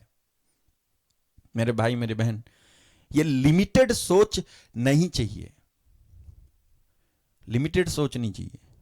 जब ज्ञान का वरदान आता है तो ये आपको इससे ऊपर उठाएगा, इससे ऊपर उठने में आपको मदद करेगा।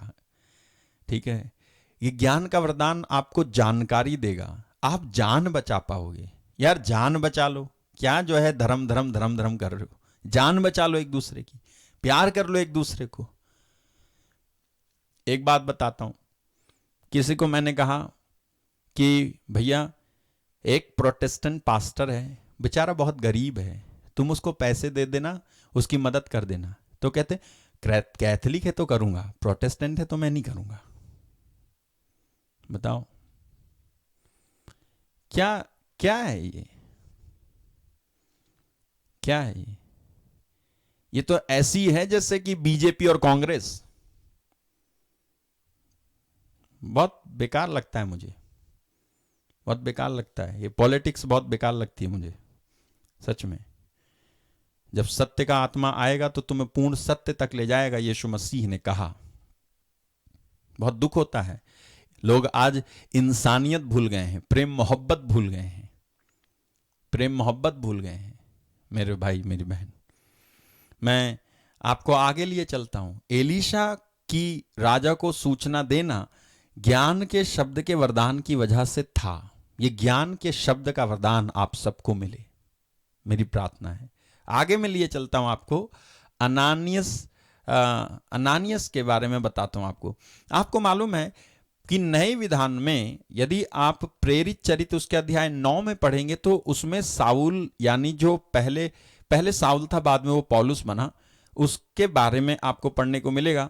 तो ये जो साउल था, ये बहुत ज्यादा अन्याय और अत्याचार करता था ईश्वर की कलीसिया पर, है ना, ईश्वर की कलीसिया पर बहुत ज्यादा अन्याय और अत्याचार करता था। प्रेरित चरित्र एक्ट्स चैप्टर 9 उसमें अध्याय 9 में मैं लिए चलता हूं और आपको बताऊंगा इसके बारे में। क्या होता है कि इसका परमेश्वर के पुत्र के साथ रास्ते में इसकी मुलाकात होती है, ये घोड़े पर से गिर जाता है, अंधा हो जाता है, अंधा होकर के वहां पर दमिश्क में किसी एक घर में जाके पड़ा हुआ था, है, एक घर में पड़ा हुआ था। और ये होता है क्या, प्रेरित चरित्र अध्याय 9 और उसके वचन 10 और 11 को पढ़ता हूं। देखो, दमिश्क में अनानियस नामक शिष्य रहता था। प्रभु ने उसे दर्शन देकर कहा, अनानियस। उसने उत्तर दिया, प्रभु प्रस्तुत हूं। प्रभु ने उससे कहा, तुरंत सीधी नामक गली जाओ और यूदस के घर में साउल तारसिस का पता लगाओ, वह प्रार्थना कर रहा है। उसने दर्शन में देखा कि अनानियस नामक मनुष्य उसके पास आकर उस पर हाथ रख रहा है, जिससे उसे दृष्टि प्राप्त हो जाए। देखा, अब मैं आपको क्या बताना चाहता हूं, ये जो ज्ञान के शब्द का जो वरदान है, ठीक है, ज्ञान के शब्द के वरदान ने क्या काम किया था? ज्ञान के शब्द के वरदान ने अनानियस के अंदर, ये अनानियस के अंदर ज्ञान के शब्द का वरदान था।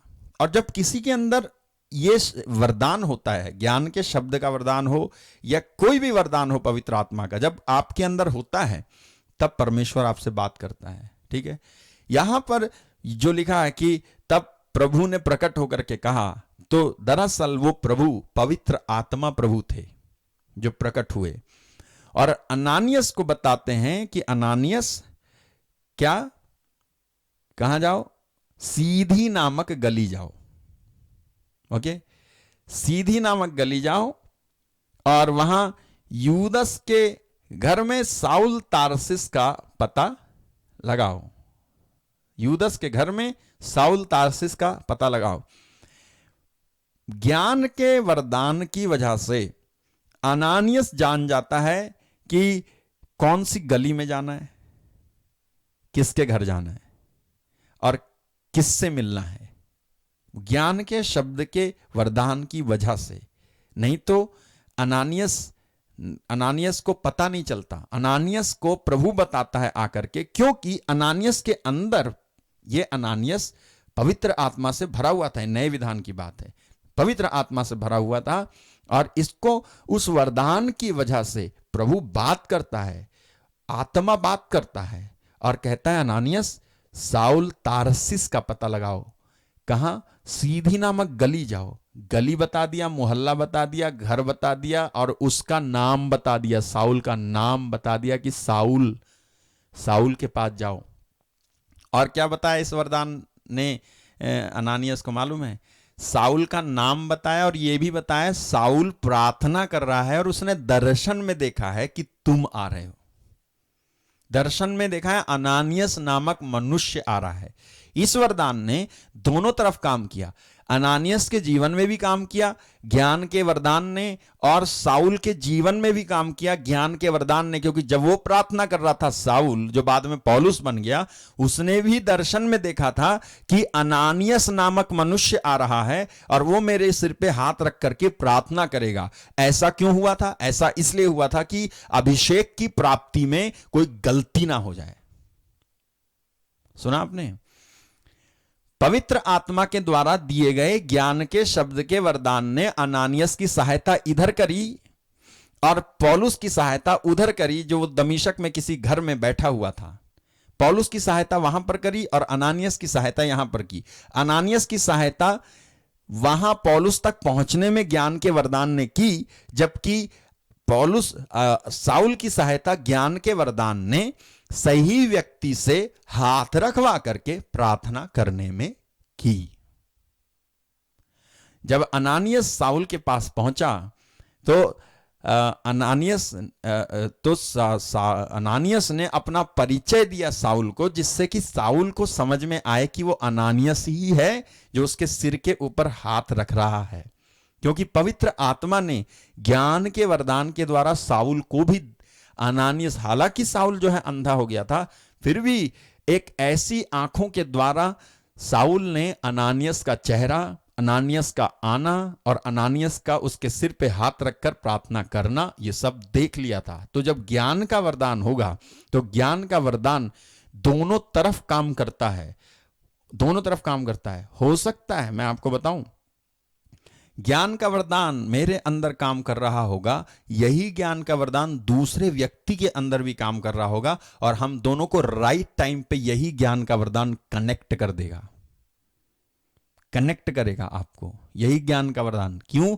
जिससे कि आप एक ज्यादा अभिषेक वाले व्यक्ति से अभिषेक प्राप्त कर सकें। यह ज्ञान का वरदान आपको दोनों तरफ से कनेक्ट करता है, जोड़ता है। ये ज्ञान के शब्द के वरदान की वजह से अनानियस साउल तक पहुंचा और साउल को सही समय पर अनानियस के हाथ रखने से पवित्र आत्मा मिला और उस दिन से साउल जो है पौलुस बन गया और उसके बाद वो प्रचार करने लगा, प्रसार करने लगा। देखो ये ज्ञान का वरदान क्या करता है, आपको गली, आपको नाम, आपको मोहल्ला, आपको वर्तमान परिस्थिति, ये सब पता चल जाएगी यदि ये ज्ञान का शब्द का वरदान आपके अंदर है। तो ये कैसे मिलेगा? ये भी वैसे ही मिलेगा जैसे प्रज्ञा का शब्द का वरदान मिलता है। प्रार्थना करने पर ये मिलता है, तो प्रार्थना करने पर ये वाला वरदान भी मिलेगा आपको। ठीक है, अब मैं आपको आगे लिए चलता हूं।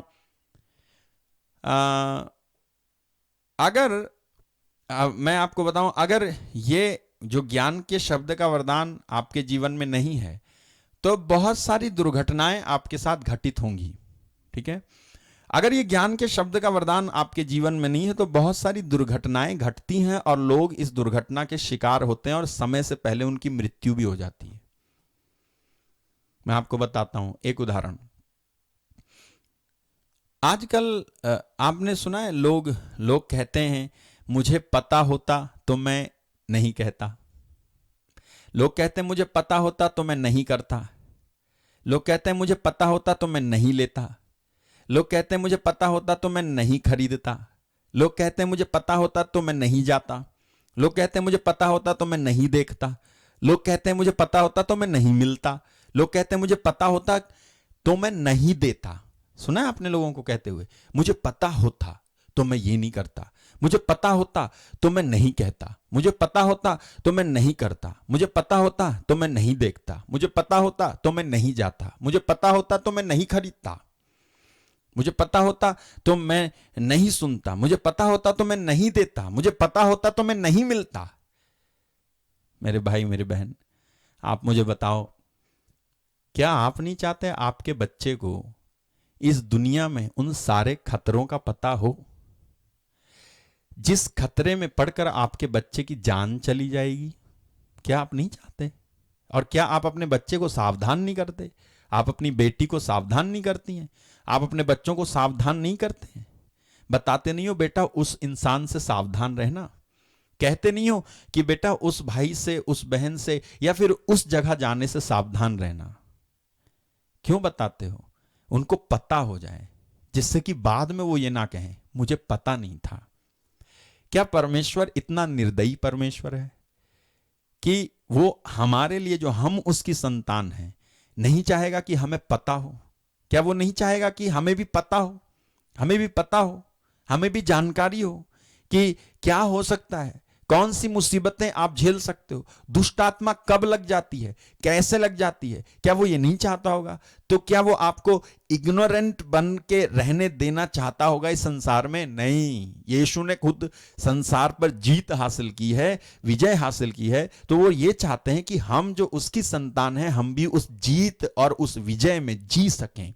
तो ये कैसे होगा? इसको पॉसिबल कर दिया गया यीशु मसीह के क्रूस पर बलिदान और कब्र में रखे जाने और तीसरे दिन जी उठने के द्वारा ये पॉसिबल कर दिया गया है। इसको जो है यीशु ने आसान कर दिया है, और वो पवित्र आत्मा को भेजने के द्वारा उन्होंने आसान किया है। और उन मांगने वालों के लिए जो जिनके अंदर प्यास है कि कहें कि प्रभु मुझे भी इस वरदान से भर दे, जिससे कि मैं इस दुनिया में एक अनजान व्यक्ति की तरह ना जीऊं।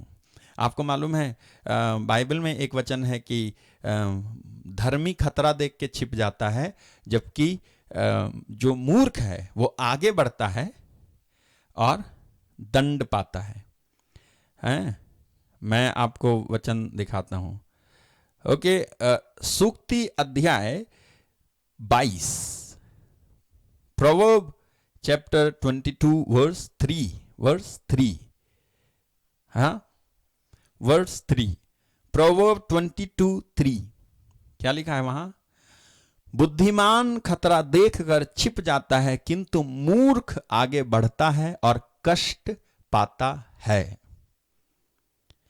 बुद्धिमान खतरा देखकर, a prudent man foreseeth the evil and hideth himself, but the simple pass on and are punished.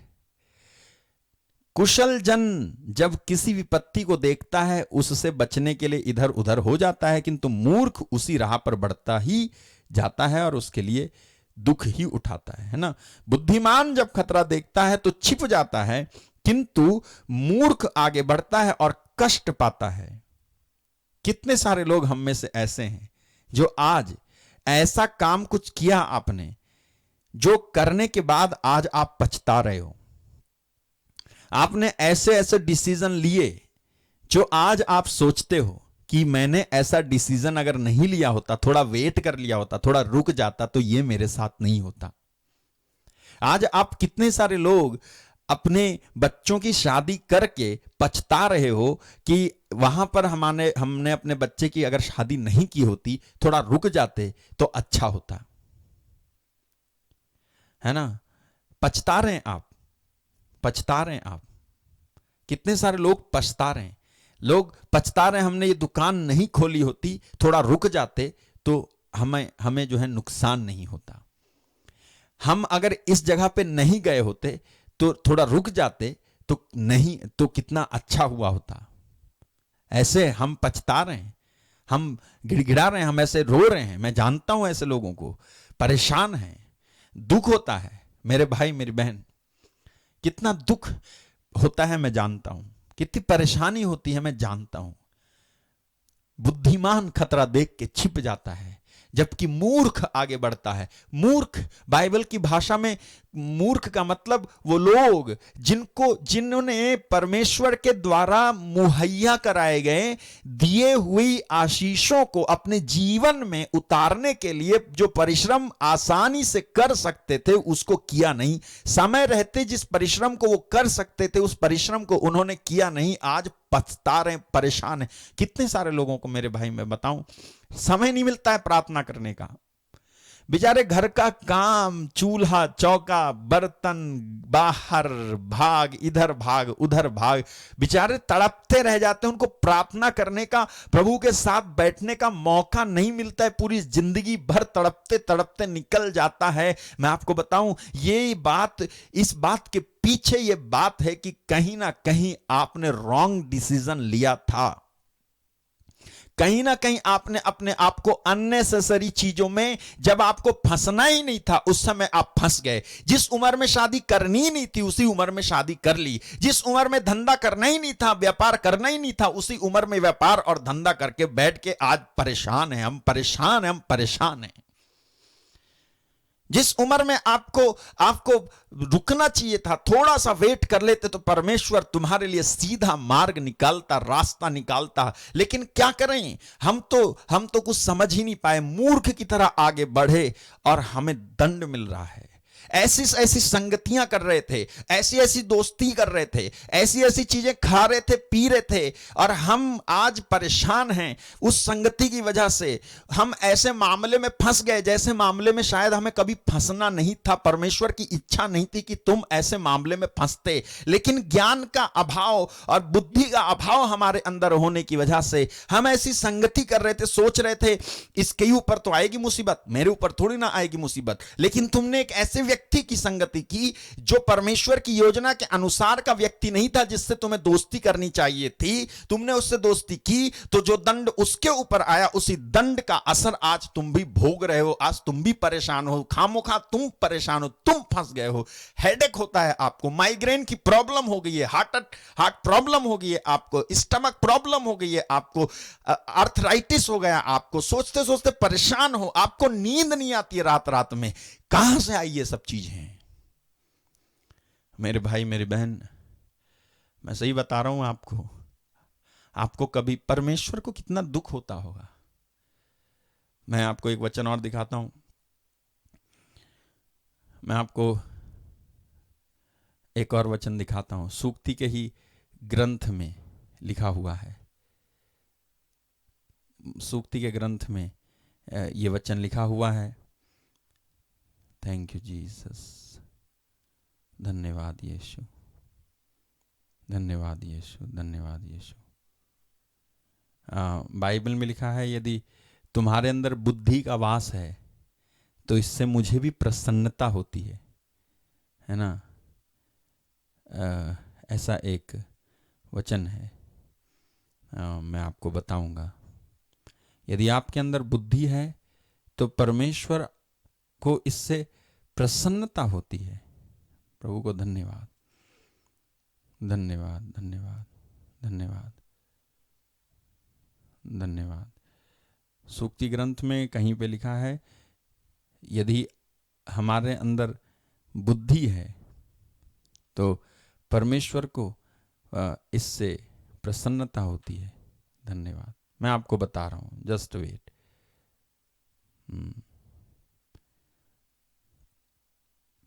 Thank you Jesus.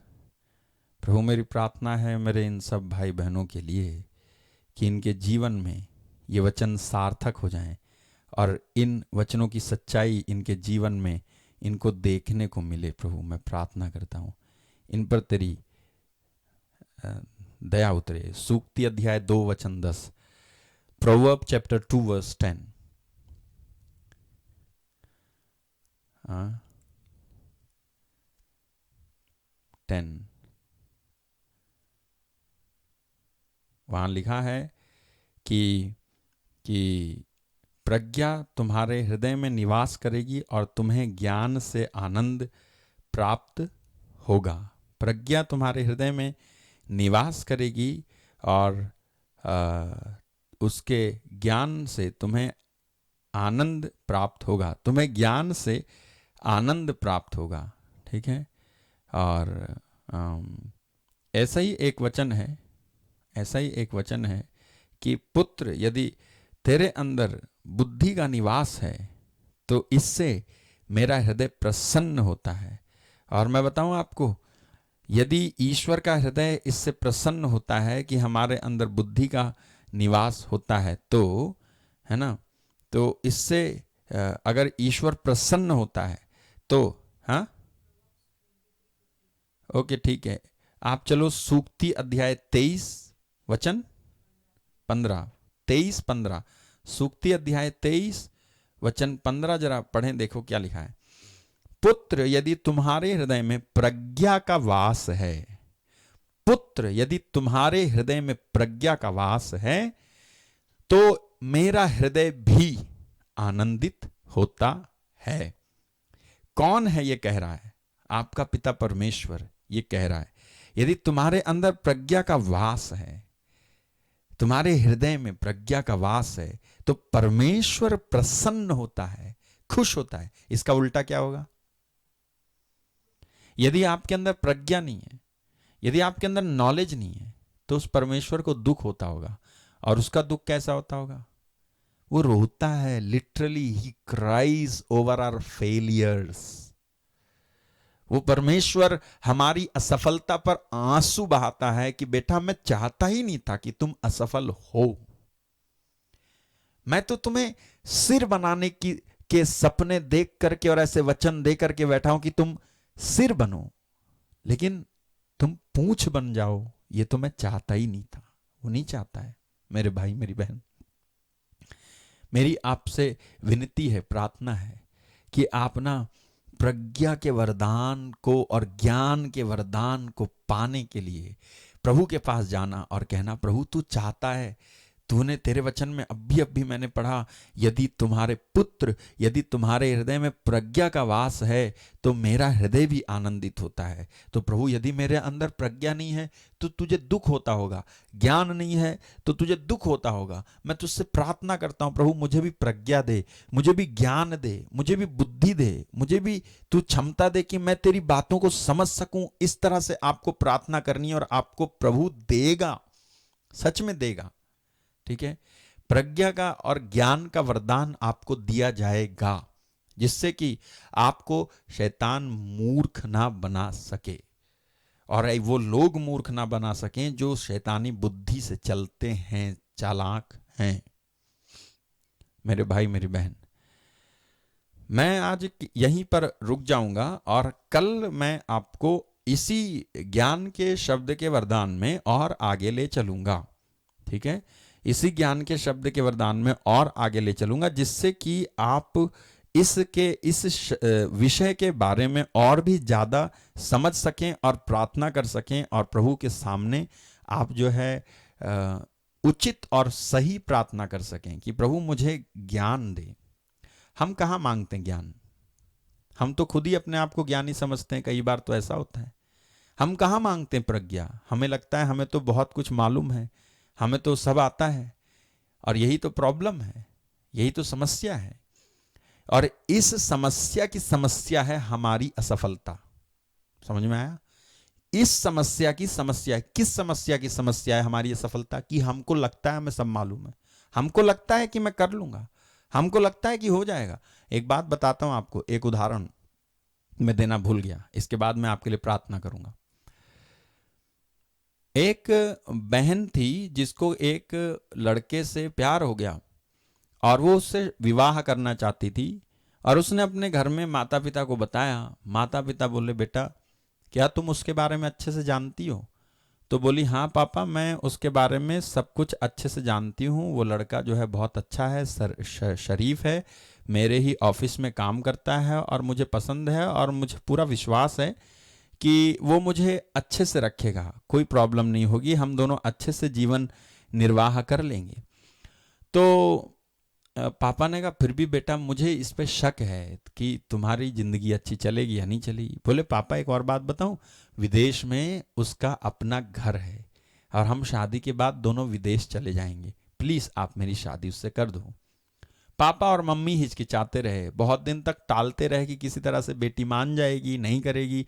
तो एक दिन जब बेटी ने देखा कि ये मुझे टाल रहे हैं, तो वो गुस्से में आ गई और कहती है, अगर आप मेरी शादी उसके साथ नहीं करोगे तो मैं अपने आप को खत्म कर लूंगी।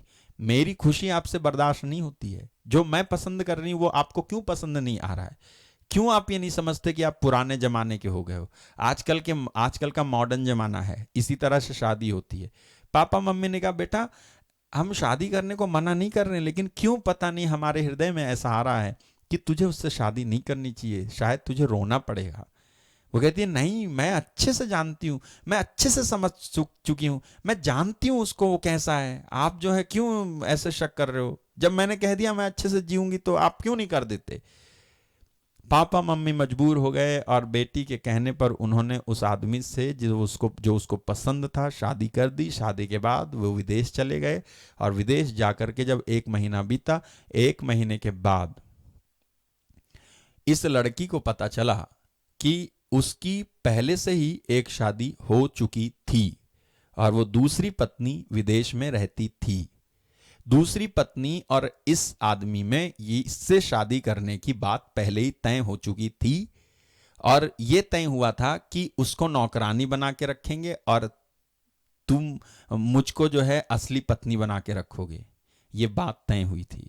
जब ये बात उसको पता चली तब वो रोई, बहुत रोई, और अपने मम्मी पापा को याद करने लगी और कहती है, मुझे अपने मम्मी पापा के पास जाने दो। तो वो कहता है कि नहीं जा सकती है। उसने उसका फ़ोन छीन लिया, सारा कनेक्शन जो था कि वो पापा से बात कर सकती थी वो सब उसने काट दिया और फ़ोन छीन लिया। फिर भी वो जिद करने लगी, मैं पुलिस स्टेशन जाऊंगी, मैं आपके खिलाफ रिपोर्ट करूंगी। तो वो उसको निकलने नहीं देता है घर से, और एक चाकू उठाता है और चाकू उठा करके उसकी ओर तान देता है और उससे कहता है कि मैं तुझे मार डालूंगा अगर तू यहाँ से निकली। इस तरह से बोला उसने। जब इस तरह से बोला उसने, तब वो जो है रोने लगी और अपने मम्मी पापा की बात उसने याद की कि उसको उनकी बात मान करके शादी नहीं करनी चाहिए थी। मेरे भाई मेरी बहन, मैं सच बताऊं आपको, कितने सारे जवान युवक और युवती इसी तरह की भावनाओं के शिकार होकर के शादी तो कर लेते हैं और वो नहीं जानते कि उनका कल कितना भयानक होगा। वो क्यों पता ही नहीं है ना। ये ज्ञान के शब्द का होना हमारे अंदर कितना आवश्यक है ना। कितनी देर आप प्रार्थना करते हो प्रभु से इन ज्ञान के शब्द और प्रज्ञा के शब्द और मैं कहूं पवित्र आत्मा का बपतिस्मा पाने के लिए आप कितनी देर प्रार्थना करते हैं? आप सोचो जरा। कितना देर आप अपने फोन में लगे रहते हो, कितना देर आप टीवी पे समाचार देखने में लगे रहते हो, कितना देर आप चैटिंग करने में, दूसरे को मैसेज भेजने में लगे रहते हो, कितना समय रोज का समय आपका आप गंवा देते हो। काश आपने इस समय का सदुपयोग परमेश्वर के वचन को पढ़ने और उससे इस वरदान की मांग करने में बिताया होता तो आपको यह वरदान कब का दिया जा चुका होता और वो आपको बताता, और ऐसे धोखे के शिकार हम नहीं होते। ऐसे बेहुदा चीजें हमारे जीवन में कभी भी नहीं हुई होती। मेरे भाई मेरी बहन, क्यों नहीं हम समझते? हमारे परमेश्वर ने अपने पुत्र को इस धरती पर भेजा, तो भेजा क्यों? इसलिए नहीं भेजा कि वो आके मर जाएं, मर के स्वर्ग चले जाएं, स्वर्ग में जाके बैठ जाएं और फिर इंतजार करें कि अंत का दिन कब आएगा और मैं धरती पे जाऊंगा। उसने अपने पुत्र को इस धरती पर इसलिए भेजा कि हम सबके सब उसके पुत्र और पुत्री के रूप में परिवर्तित हो जाएं और हमारी भी जो अंडरस्टैंडिंग है, हमारी भी जो सोच है, हमारा भी जो विचार है, वो उसी के जैसा हो। जिस तरह से विचार, जिस तरह की सोच, जिस तरह की सामर्थ्य, जिस तरह की क्षमता हमारे उद्धारकर्ता यीशु मसीह की थी जब वो इस धरती पर मनुष्य बन करके आए थे। केवल इसलिए नहीं आए यीशु मसीह की यहां पर आए, मर जाएं, जी उठें, स्वर्ग चले जाएं, वहां बैठ जाएं और उसके बाद इंतजार करें कि अब अंत कब आएगा, मैं जाऊं नीचे।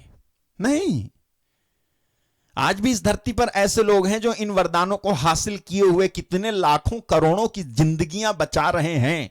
उनके जीवन में तमाम सारे अन्याय, अत्याचार और दोषारोपण हो रहे हैं, लेकिन उनको इससे कोई फर्क नहीं पड़ता है। वो दूसरों की आत्माओं को और उन लोगों के परिवारों को और जिंदगियों को बचाने में दिन रात उपवास करते, प्रार्थना करते, घुटने टेकते, आंसू बहाते। ऐसे आंसू बहाते हैं वो लोग जैसे आप उनके ही परिवार के सदस्य हो। अरे क्या जरूरत पड़ी है आप जैसे लोगों के लिए एक पराया व्यक्ति आंसू बहा करके प्रार्थना कर रहा है?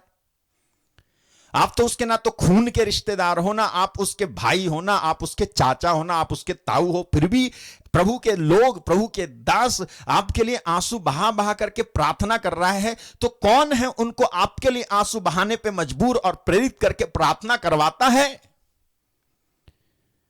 पवित्र आत्मा। हमें भी चाहिए कि हम भी एक दूसरे के लिए प्रार्थना करने के लिए इस भावना से भर जाएं, इस तरह से तैयार हो जाएं। मांगो आज कि प्रभु, बुद्धिमान खतरा देखता है और छिप जाता है, जबकि जो मूर्ख है वो आगे बढ़ता है और फंस जाता है। आइए हम इस समय प्रार्थना करते हैं। अपनी आंखों को बंद करें और मैं इस समय आपके लिए प्रार्थना करूंगा। अपनी आंखों को बंद करें।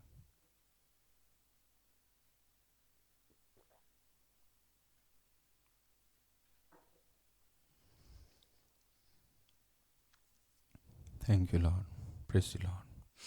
धन्यवाद प्रभु, तेरी स्तुति हो, तेरी महिमा हो। धन्यवाद, धन्यवाद, धन्यवाद प्रभु,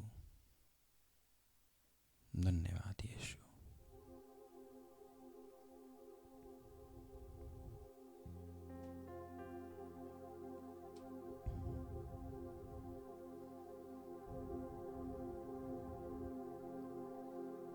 आत्मा से भर दे मुझे, पवित्र आत्मा से भर दे मुझे। आत्मा से भर दे मुझे,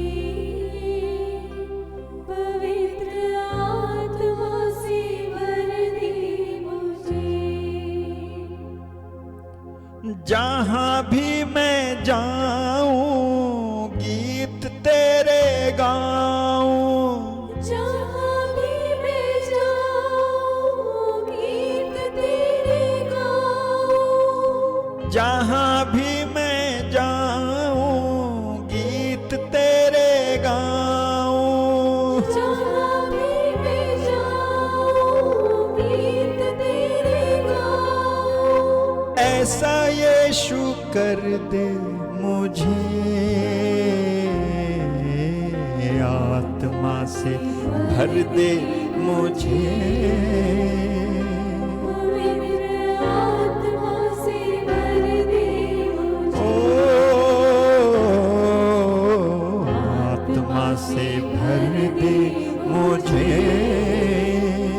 पवित्र आत्मा से भर दे मुझे। जहाँ भी मैं जाऊं प्रभु, जहाँ भी मैं जाऊं गीत तेरे गाऊं। जहाँ भी मैं जाऊं गीत तेरे गाऊं। ऐसा यीशु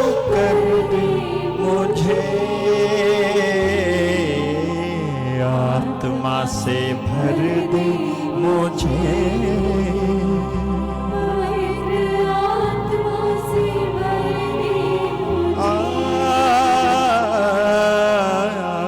आत्मा से भर दे मुझे,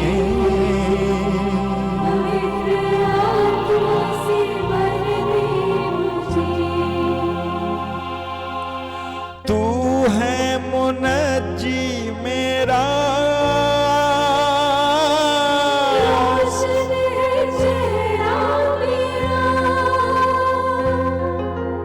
दे दे नई जिंदगी,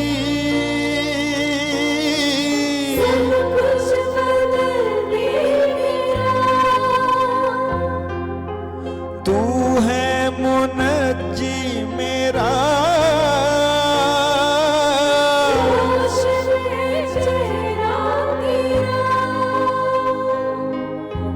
दे दे नई जिंदगी,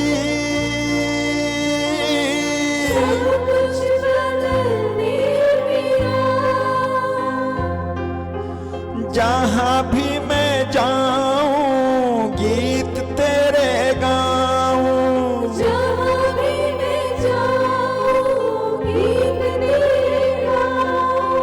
ऐसा यीशु कर दे मुझे,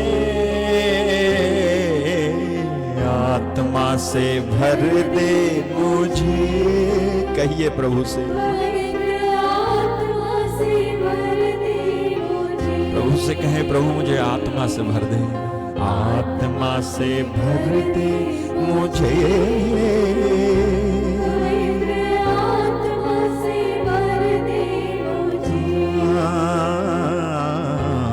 आत्मा से भर दे मुझे,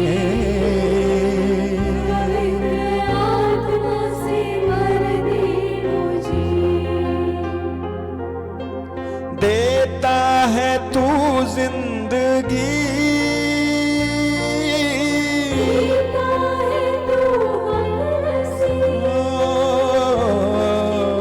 सब कुछ तेरे पास है,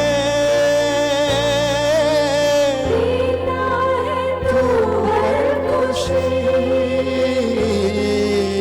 देता है, तू जिंदगी,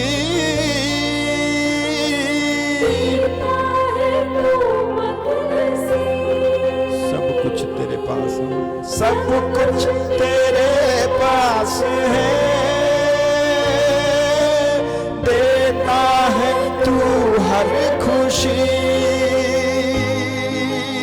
जहाँ भी मैं जाऊं गीत तेरे गाऊं, जहाँ भी मैं जाऊं गीत तेरे गाऊं, ऐसा यीशु कर दे मुझे, आत्मा से भर दे मुझे,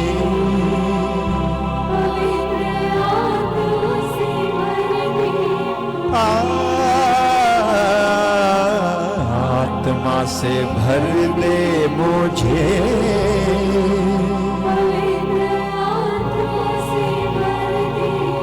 ओ कहिए, आत्मा से भर दे मुझे,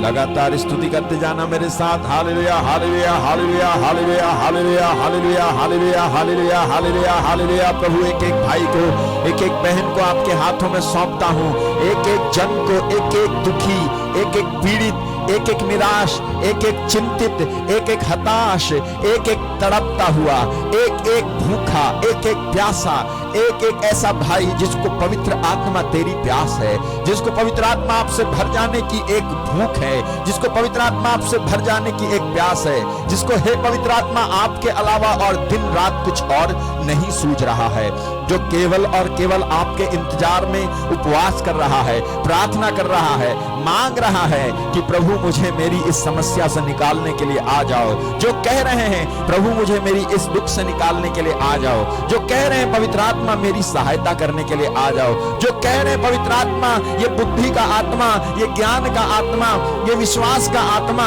ये विश्वास का वरदान मुझे भी दिया जाए, जो इस तरह से मांग रहे हैं, आपको उनको देना ही पड़ेगा पिता।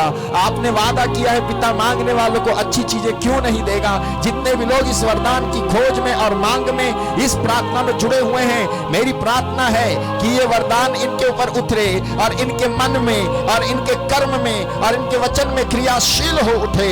जो पेंटेकोस्ट के दिन हुआ था, वो इन दिनों में जब इस प्रार्थना में ये भाग ले रहे हैं तो इन दिनों में होने पावे, और ये पवित्र आत्मा के वरदान, पवित्र आत्मा के बपतिस्मे को ग्रहण कर सकें। और जिस तरह से पौलुस के ऊपर हाथ रखने पर, अनानियस के हाथ रखने पर उसको पवित्र आत्मा प्राप्त हुआ था और उसकी अंधी आंखें देखने लग गई थी, उसी तरह से पवित्र आत्मा के इनके ऊपर उतरने की वजह से इनके भी जीवन से अंधेरा और इनके भी जीवन से कंफ्यूजन और इनके भी जीवन से निराशा और इनके जीवन से चिंताएं और इनके जीवन से परेशानियां और इनके जीवन से दुख, ये सब समाप्त हो जाएं। आप इनको छू लें, आप इन पर दया करें, आप इन पर कृपा करें। मैं प्रार्थना करता हूं एक एक भाई के लिए, मैं प्रार्थना करता हूं एक एक भाई के लिए जो अपने प्रार्थना निवेदनों को यहाँ पर रख रहे हैं, जो प्रार्थना कर रहे हैं प्रभु यीशु। मैं प्रार्थना करता हूं, मैं प्रार्थना करता हूं प्रभु जी, मैं प्रार्थना करता हूं जो 7 साल से अरुणा, जो 7 साल से पैरालिसिस प्रॉब्लम में है, 7 साल से पिता आप अपनी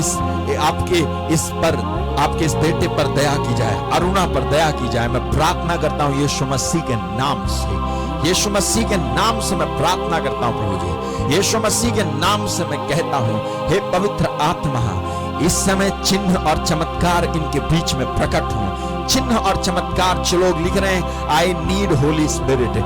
स्नेह लता बहन राठौर पर तेरी दया उतरे, भाई सूरज कसोरा पर तेरी दया उतरे, तेरे आत्मा को उतरने दे। मैक्वान आहुति पर तेरे आत्मा को उतरने दे, आशु नाविक पर तेरे आत्मा को उतरने दे, कांतिलाल परमार जी पर आत्मा को उतरने दे, अंजू कुजूर पर, दीप शिखा ठाकुर पर, शोभा किरकिट्टा पर, निर्मला सोनाली डी रोजारियो पर, एरन फ्रैंक पर प्रभु तेरा आत्मा उतरे, पूनम तिर्की पर तेरा आत्मा उतरे, प्रियंका मैक्वान पर तेरा आत्मा उतरे, जैसी जोश पर तेरा आत्मा उतरे, अरविंद किस्पोटा पर, संजना परमार पर तेरा आत्मा उतरे, रजनीकांत परमार पर तेरा आत्मा उतरे, रश्मि परमार पर तेरा आत्मा उतरे, प्रभु बॉनिफेस अंकल पे तेरा आत्मा उतरे, संजना पर, मिताली गोम्स पर प्रभु मैं प्रार्थना करता हूं तेरा आत्मा उतरे। जितने भी लोग इस समय निवेदन कर रहे हैं, जितने भी लोग लिख रहे हैं अपना नाम, इनके ऊपर तेरा आत्मा उतरे। श्यामली अडाक पर, मारुत पटेल पर, मनीष वासुनिया पर, लूसिया बेन परमार पर, एस्तर प्रतिमा सोरेन पर तेरा आत्मा उतरे, इन्हें छू लिया जाए, इन्हें आत्मा से भरिए। रीटा डिसूजा को, घनश्याम राजपूत को, अनीमा जोजो को, रीटा एंथोनी को आपकी आत्मा से, राउत विथू को आप आत्मा से भरें, पवित्र आत्मा से भरे, स्वीटी कृष्ण को पवित्र आत्मा से भरे, सुग्रीव खताना को, मधु को आपके आत्मा से भरे प्रभु जी। ओ प्रभु मैं प्रार्थना करता हूं इस समय ज्योति तिर्की को आपके आत्मा से भरे प्रभु जी, हैप्पी सिंह को आपके आत्मा से भरे प्रभु जी, इनका जीवन बदल जाए। नीलम मिंजे इनका जीवन बदल जाए, अनीमा इनका जीवन बदल जाए प्रभु यीशु तेरे नाम से मैं प्रार्थना करता हूं, इनका जीवन बदल जाए। अजय मांझी का जीवन बदल जाए प्रभु, आप छुए इस समय। मदन सरदार का जीवन बदल जाए मैं प्रार्थना करता हूं प्रभु जी, मैं प्रार्थना करता हूं। मैं अंजू मौर्य के लिए मैं प्रार्थना करता हूं, इनका जीवन बदल जाए प्रभु जी।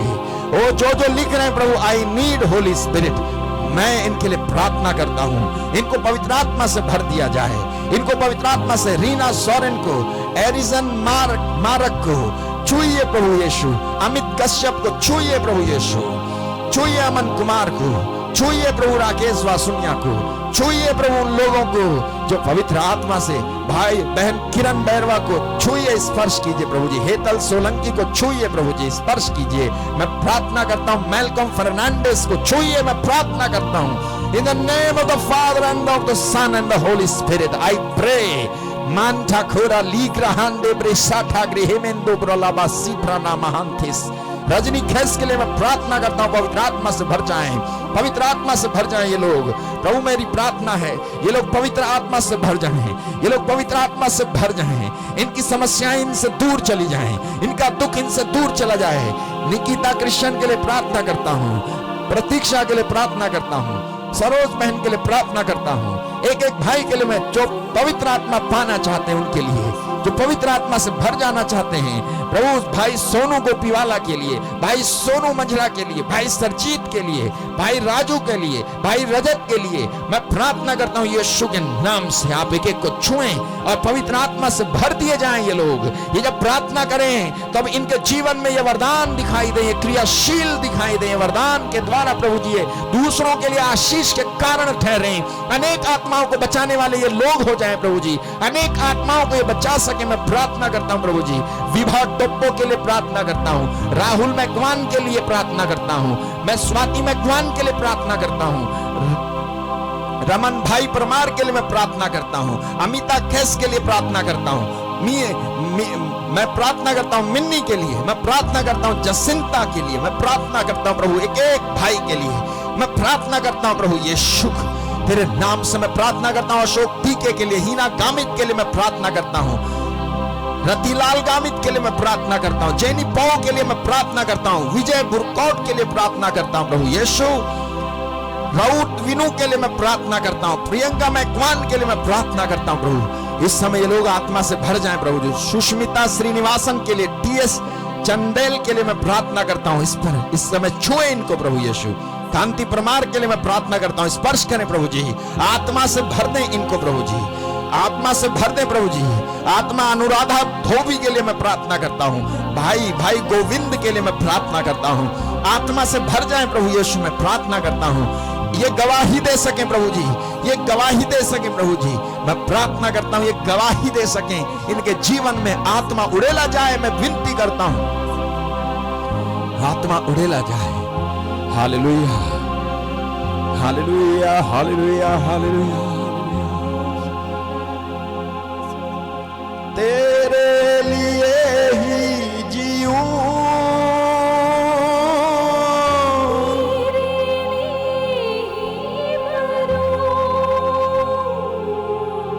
तू ही मेरे साथ हो, मैं जिस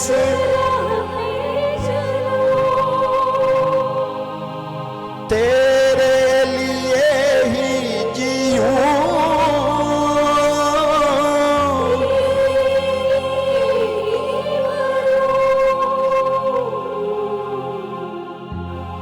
सब कुछ तेरे पास है, मैं जिस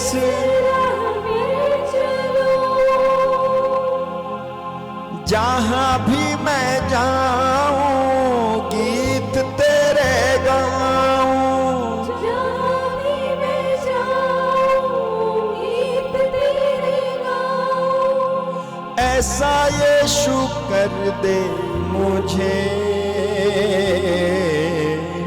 आत्मा से भर दे मुझे पवित्र आत्मा से भर दे मुझे, आत्मा से भर दे मुझे, आत्मा से भर दे। पवित्र आत्मा से भर दे मुझे। प्रभु मैं प्रार्थना करता हूँ मैनुअल मार्टिन सोलंकी के लिए, मैं प्रार्थना करता हूँ मन्नू गुरु नानी के लिए, मैं प्रार्थना करता हूँ प्रभु यीशु एक एक भाई के लिए, एक एक बहन के लिए, मैं प्रार्थना करता हूँ जिन्होंने मुझसे प्रार्थना निवेदन मांगा है, मैं प्रार्थना करता हूँ प्रभु यीशु एक एक भाई के लिए, एक एक बहन के लिए। प्रभु जी मैं प्रार्थना करता हूँ किसी ने अपनी मम्मी का नाम लिखा है बरखा, प्लीज मेरी मम्मी के लिए प्रे कीजिए, उनकी तबीयत बहुत खराब है, ब्लीचिंग पाउडर की वजह से उनकी तबीयत बहुत खराब हो गई है। मैं प्रार्थना करता हूँ जो भी इन्फेक्शन हुआ है यीशु के नाम से ये ठीक हो जाए प्रभु जी, स्पर्श करें प्रभु जी, स्पर्श करें। मैं प्रार्थना करता हूँ प्रभु जी, दीपक दास को आप स्पर्श करें प्रभु जी। मैं प्रार्थना करता हूँ मनीष मैकवान को, सन्नी जो कोलकाता से हैं, निहाल, अंजना, इनको आप स्पर्श करें प्रभु जी। मरिया गुरेटी को आप स्पर्श करें प्रभु जी। मैं प्रार्थना करता हूँ कल्पना दीदी की बेटी के लिए प्रभु जी। मैं प्रार्थना करता हूँ आप अपनी इस बेटी को, जिसको मैं इस समय देखता हूँ, प्रार्थना करता हूँ आप इसे स्पर्श करें, इस बच्चे को आप स्पर्श करें प्रभु जी। मैं प्रार्थना करता हूँ प्रभु यीशु उन सब के लिए जिनकी सैलरी अभी भी आई नहीं है प्रभु जी, उनकी सैलरी आए। मैं प्रार्थना करता हूँ प्रभु जी, रीना जो ग्वालियर से हैं प्रभु, कई बार ये दुख में बहुत रोती हैं। मैं प्रार्थना करता हूँ आप इन्हें स्पर्श करें प्रभु जी। मैं प्रार्थना करता हूँ इन पर दया करें, इन पर तरस खाएं प्रभु जी, इन पर दया करें। मैं प्रार्थना करता हूँ एक एक भाई के लिए, एक एक बहन के लिए। मैं प्रार्थना करता हूँ भाई अशोक कुमार जो दुबई में हैं और उनकी मम्मी जो यहाँ इंडिया में प्रभु जी कुर्सी पे बैठी हैं, व्हील चेयर पे बैठी हैं, चल नहीं सकती हैं। मैं इनके लिए प्रार्थना करता हूँ।